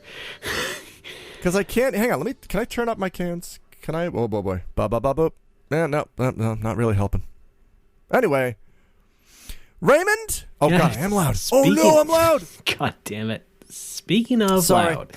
I apologize if I've been peeking on the mic this episode. I did not have my monitor turned up in any meaningful way. Well, I had some peaking problems last time, so it all comes full circle, doesn't it? It all comes full circle, jerk. Here we go with fan fun. What'd you call theme. Me? Nothing. Oh. Fan fun. We love the fan fun. Where we talk about your name in a good way. Maybe you like the Facebook page. Possibly. And then you send us stories and then money. Maybe. A lot of it. And you get $1 for a second. Wait, no, you get a second for $1. And then there's some other things. We hope it doesn't offend you. It might. But we like it anyway. And, oh, God. What? What hit me? Fan fun which I believe this week is now just phone fun. I guess so. All right. Well, we did get some phone calls, didn't we, this time? At we did. We got 805 NMW Talk. That number again, Alex. 805 NMWTA. Okay. Hey, not bad. Pretty good improv. Yeah. That's, well, you know what? I'm big on phones. People can leave a message, whatever the hell they want, because we didn't really think it all through. But that's true. There's always like snack food copy, I guess, right? Yeah, that was a good call idea. In with snack food copy. Yeah. Call in with over nerds. Call in, read us your math homework. We don't give a shit. Just do our bits for us. Thank you. Yes. All right. Our first one is from, it looks like Justin in New York. Here we go. I'm going to play this right now. Hey guys, this is Justin from New York. Just listening to one of your episodes and one of your sound drops. I'm a little hard of hearing, and it was a gentleman speaking Japanese, but it sure sounded like he was trying to say Don Cheadle. So, yeah, don't know what that means, but I thought it was kind of funny, so I thought I would share. Keep up the good work. Bye. Thanks, Justin. What drop could that have been? Was it the oranges? Hang on. I think my oranges. That's a good guess. Does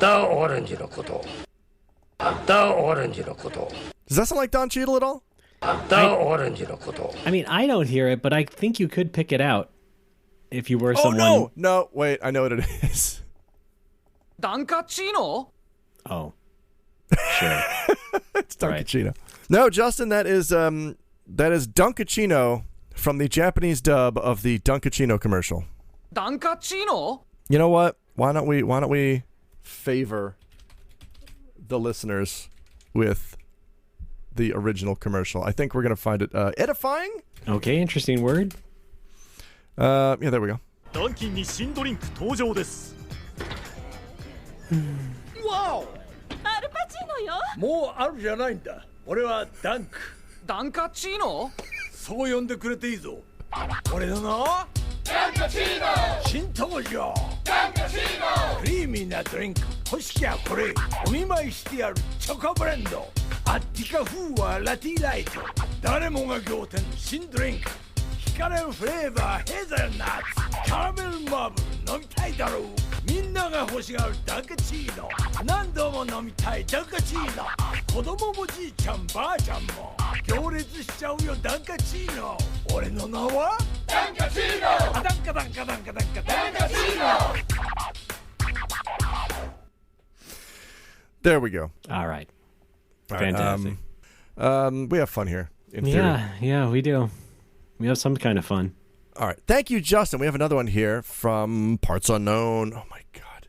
It's 2 minutes long. Are you shitting me? Hang on. I forgot to read Justin. What? Today seems to be a whole thing of 2 minute long videos and audio things. And that's fine. Folks, snuggle in. We're here to pass the time. Maybe you're stuck at the DMV. You need this 2 minutes. We're here to help. You're on a road trip. We're going to help you get through it. I forgot to read the transcript. For some reason, Google Voice did not include all of Justin's call, and I don't know why. He so I'm just going to read. He gave up. But like bullshit.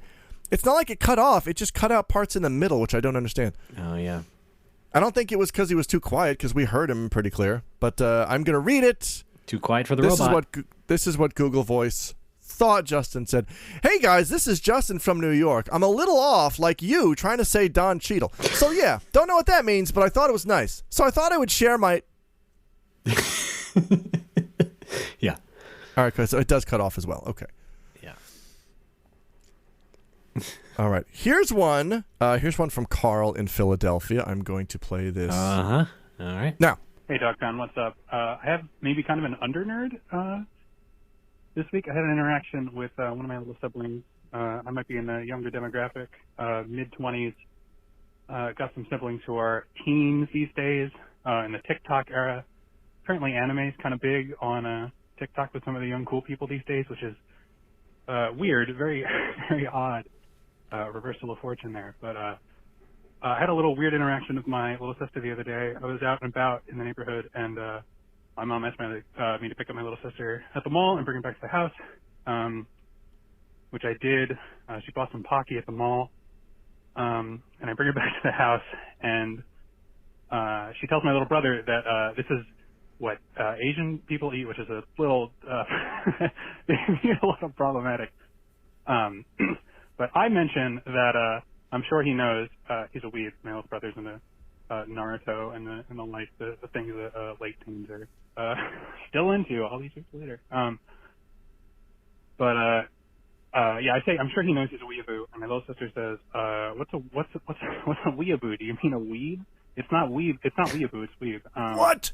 So apparently, kids these days are into some of the anime stuff, but some of the terminology is getting lost in translation. So it was a funny little thing. Also, I'm interested in your thoughts on the new Steam Deck, which seems like a good little device. It's a portable computer put out by Valve.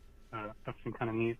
And also, if you haven't come across it, the Resident Evil Netflix show is really an incredible distillation of all the Resident Evil cheese from over the years. I thought it was not very good, but really well encapsulates the Resident Evil spirit.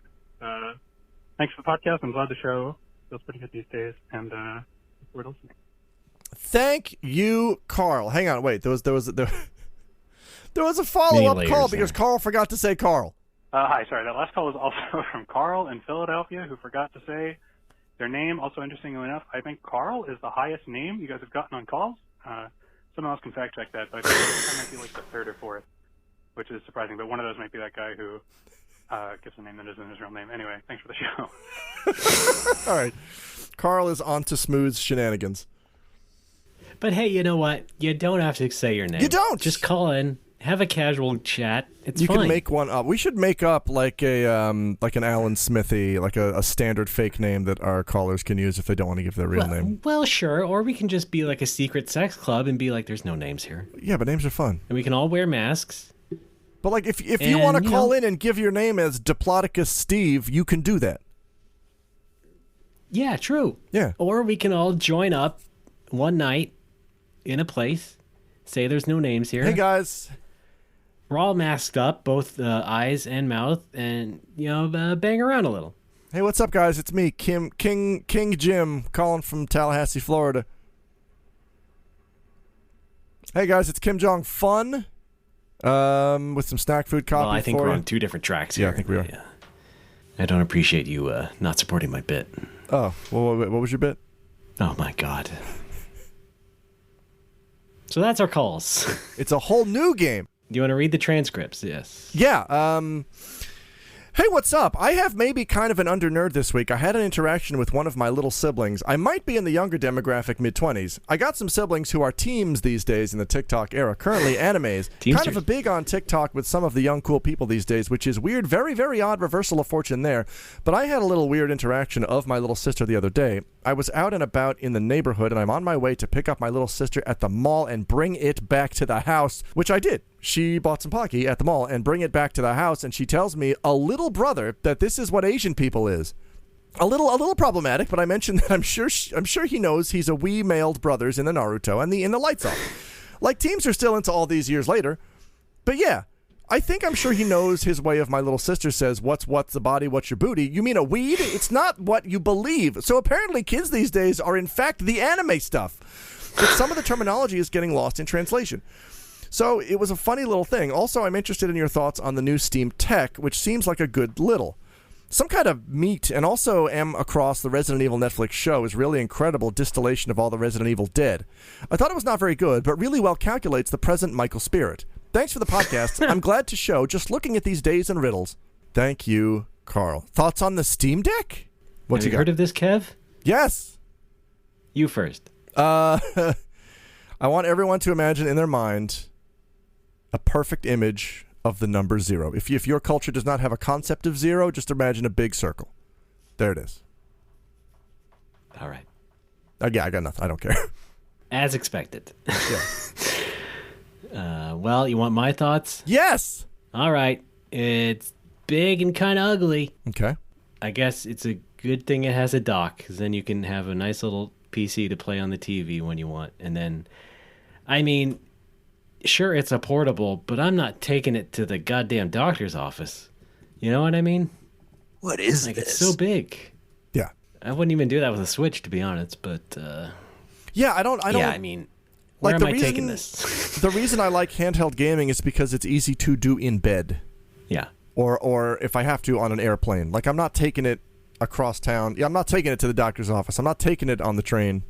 I mean, I guess you just use it when the TV's taken up and you go lounge somewhere else in the house and play it. Sure, okay. Yes. But, yeah, other than that, I don't know. And now, of course, it all depends on what your situation is. You could be someone who works a job at a store or a factory, and then you go back to your car and have lunch and maybe play a bit. That's fine. That's cool. I get it. Yeah, I mean, it's dependent on your situation. For me, Ray, it's Alex. Never even. I know. Thank you. Oh. For me, Ray. No, I'm Alex. No, I am Ray. I know. Me, Ray. Yeah. Right. You. I'm Alex, by the way. It's it's my summer vacation. Because he's my butler. As someone who doesn't even leave the house before the pandemic, I don't really see the need for it. Yeah, it is neat. I think we all agree it's neat, or not you, Alex, but other people in the game space. Yeah, that's neat. That's good that someone's making something to be competitive in that space, because I bought the GPD Win 2, which was a big, thick, loud-ass, hot thing, and it was not as cool as I thought it was going to be. But this might be different, so that's all. Sure. Yeah, I don't need one either in my current situation. I'm kind of... You certainly don't. Every few years, I like to think that I'm trying to minimalize my game situation. And then I just keep buying more shit. Yeah. So, I mean, I'm definitely not buying this, but yeah, I don't need more shit. I need less shit. I think for most people, if you're just going to play your PC stuff at home and, the TV's taken up or whatever, or you can't access the monitor, like, you can do just as well with, like, your phone and the Steam Link app and get a controller for your phone at least, and then play it portably in your house that way, and you have pretty much the same experience, I would say. You know what I'm realizing as I get older is that I am becoming my own parent. You know how when you were a kid, in regards to money, in regards to purchasing video game stuff, like when you were a kid, and like let's say you already had a Sega Genesis, and then you were like, "Mom, I also need a Super Nintendo," and your mom would be like, "No. You have video games already. You have video games at home." Like, that's my brain now. It's like I look at the Steam Deck and my brain is like, no, you already have video games. You don't need video games. You already have video games. Yeah. Well, it was the other way around for me, but yeah. Oh, really? Yeah. Got a Genesis after the Super NES. Well, that was just an example, Ray. I'm just kidding around. Just being a jerk. Yeah, it's also... Humor. I also feel liberated in that I am not a tech guy. I am not a gadget guy. So the temptation is extremely low. I do have two regulars at the bar who are very much diehard gadget tech guys. I'm sure they're great, and they're fine. It can be difficult to have a one-on-one with them because I have to pretend. What? Oh, you have to pretend to be interested. I have to pretend to be interested in. Jeez. Hey, I just kickstarted this. It's an app on your phone, and you can use it to open and close your blinds even when you're out of the house. And I've got to hear about that for 20 minutes. You know what I mean? That kind of tech. Oh, yeah. Boy, not just game shit. Well, one guy's into game shit. One guy's into curtain shit. A lot of IoT bullshit.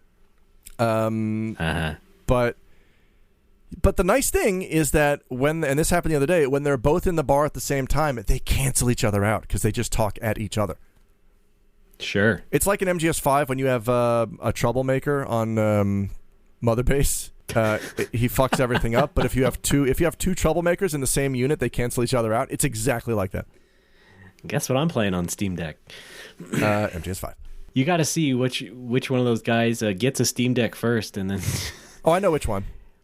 Okay, it's and then the game we'll guy. Bother you incessantly about it. Well, only one guy is the game guy. The other guy is just gadget guy. He's not really into games. He just likes to come to the bar because he can speak English and drink and talk about tech. Okay, fair enough. Anyway, which is fine, Get ready to get a hands-on look at the Steam Deck soon enough. No, I'm good. It doesn't matter. He's going to put it in your face. Yeah, you're right. And good for him. He has a lot of expendable income, so he is always buying whatever the new thing is. All right. Which is good for him. If that's what you're into, good for you. Oh, to address Carl's other question, I've not seen the new Resident Evil show on Netflix. I'm kind of tempted to check it out. I thought I was watching it the other day, and it turns out I was accidentally watching one of the shitty CG movies, and I'm like, wow, this is bad. Oh, isn't that what he's referring to? Isn't that the newest one on Netflix? Not the one I was watching. I know, but the newest Resident Evil thing, I think, on Netflix now is the new CG series? Yeah, I said movie. Okay. I was accidentally watching a shitty CG movie from 2008, which was awful. Gotcha. Do ya? Gotcha. Claire Redfield. Love her. Yeah. What was the voice actress? The big comfy couch? Yes. What was that? Yes. Yeah.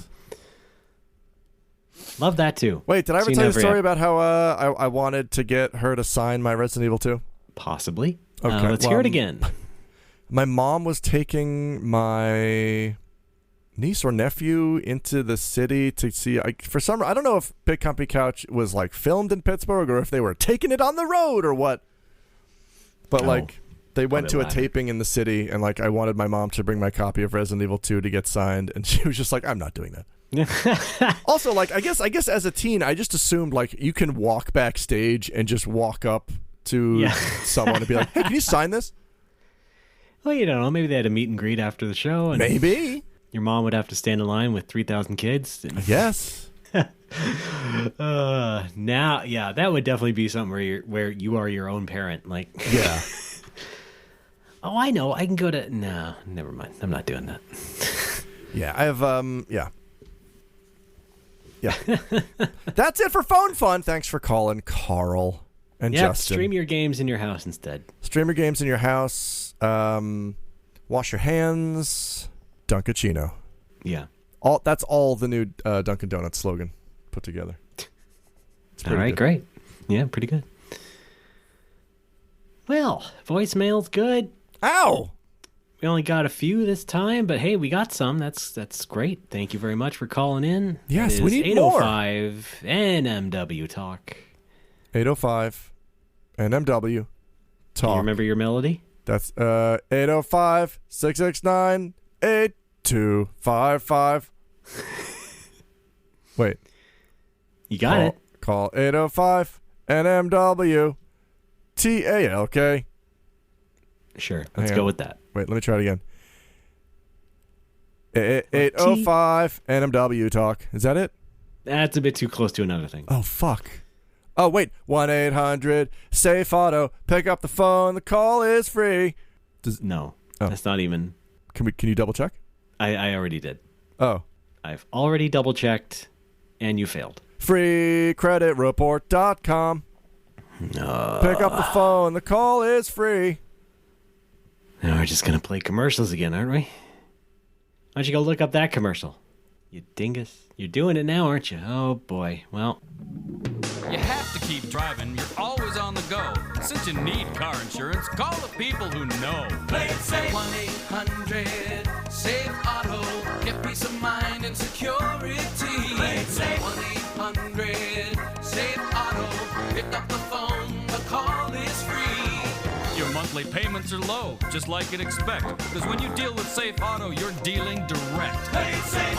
1-800-SAFE-AUTO. Get peace of mind and security. Play it safe. 1-800-SAFE-AUTO. Pick up the phone. The call is free. Your car is important for work and for play. Call Safe Auto now and get coverage today. Play it safe. 1-800-SAFE-AUTO. Oh, no. Alex.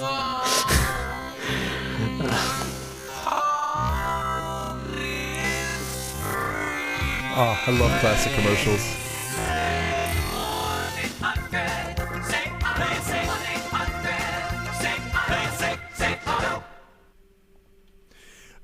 That's our podcast. You nailed it. That's the name of the show.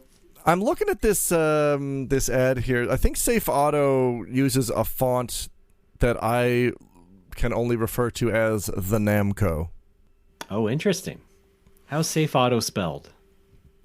It's exactly like it sounds. Okay. Well, sometimes companies try to be cute and just spell it SAF. No. Google 1-800-SAFE-AUTO and tell me that's not the Namco font. Or search YouTube it's Namco-ish. Yeah, it's pretty Namco-ish. Yeah.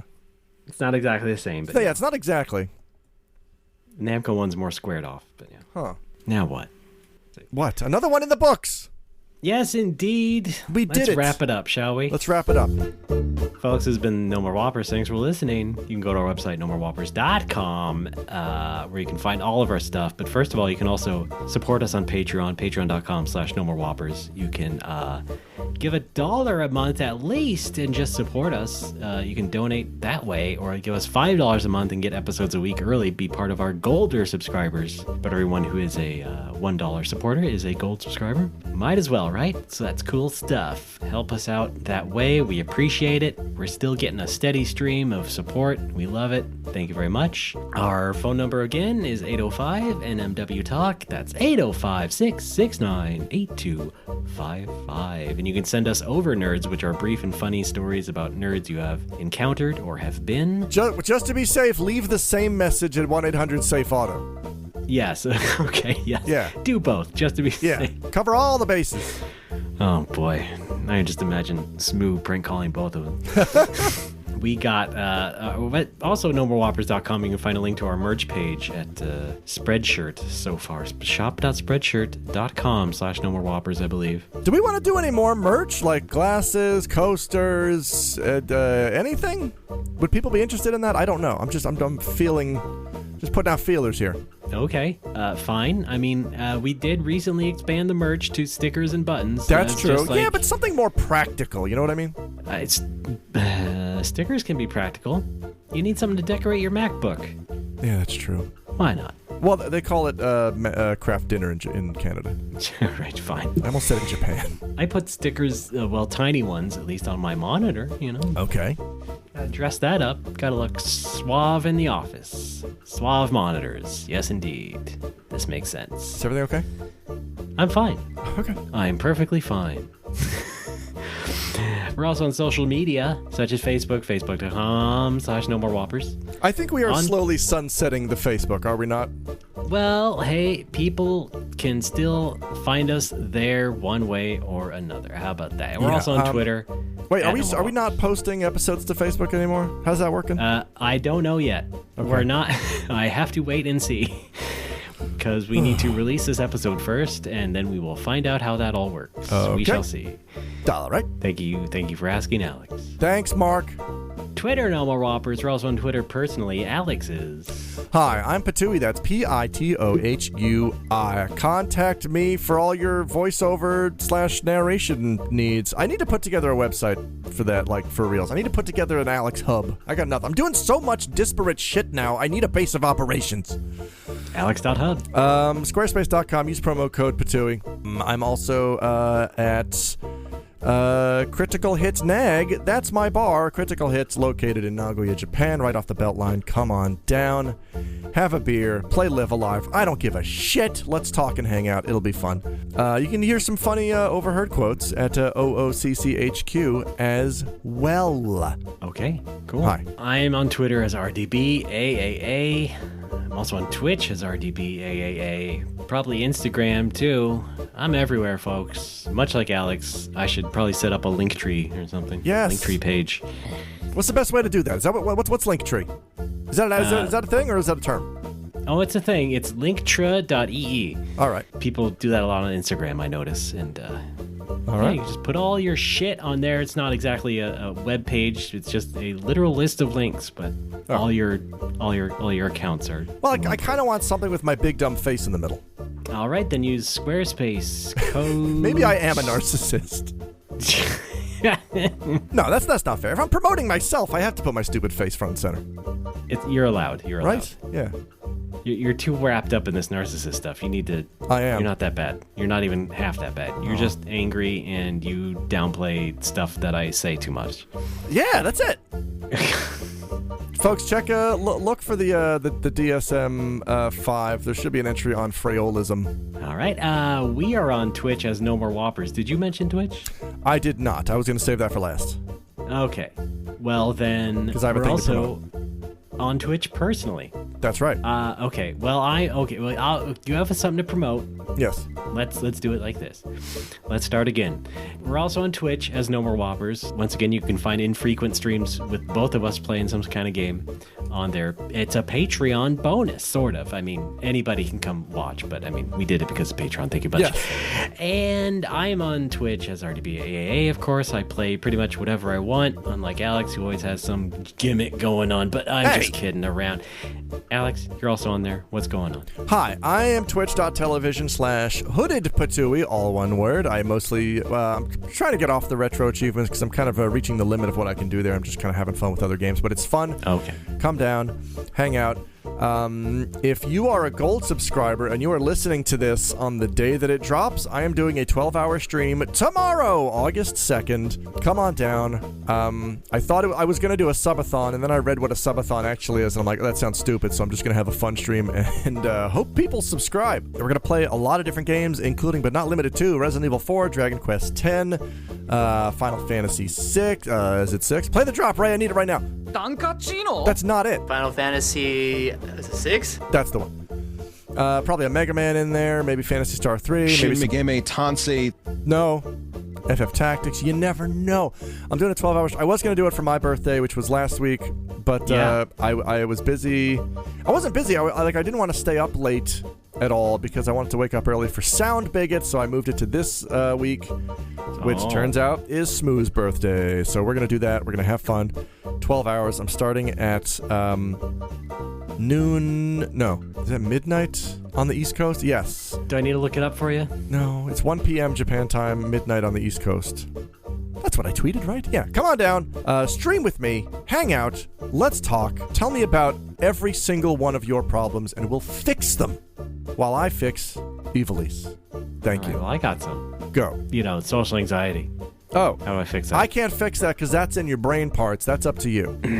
But you said... I have the same thing. I also have that, but that's not something that you can really react to. It's something you have to plan for. You just have to get enough sleep and eat enough food and get enough exercise so that your brain decides to cooperate when shit gets real. Otherwise, yeah, you're fucked. Not a dime. That's betterhelp.com. Promo code Alex. Oh, more like getbetterhelp.com. Yeah, that's the... Okay.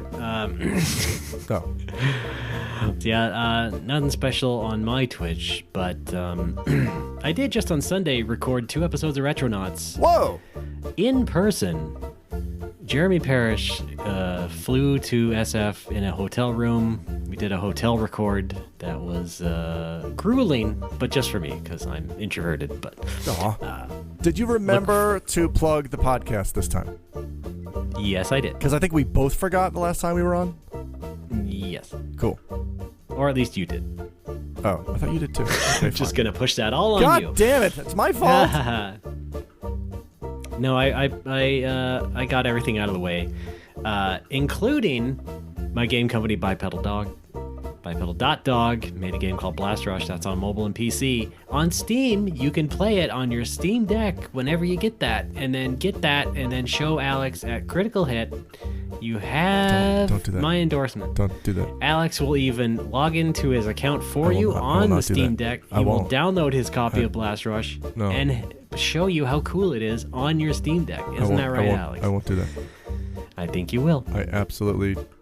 No. What is this? All right, great. Alex, has been another fun show. Yeah! Hasn't it? More or less! I got all the yelling at you out of the way at the early part. Yeah, it's good to get it out of the way early. Yeah. Thanks again to Atsugiri Jason for inciting us. Why a T-Rex? Why a Mr. James? Wait. Pretty good. What? Wait. Nothing. Go. Mateo. Mata Atsugiri no koto. Yeah, no shit.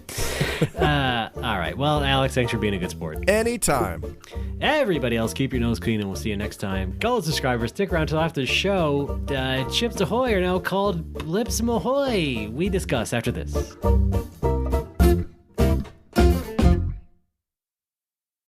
I'm not actually mad. You know me. No, but I am. Oh fuck. Oh no, I didn't plan for this. Oh no. Oh, my one weakness.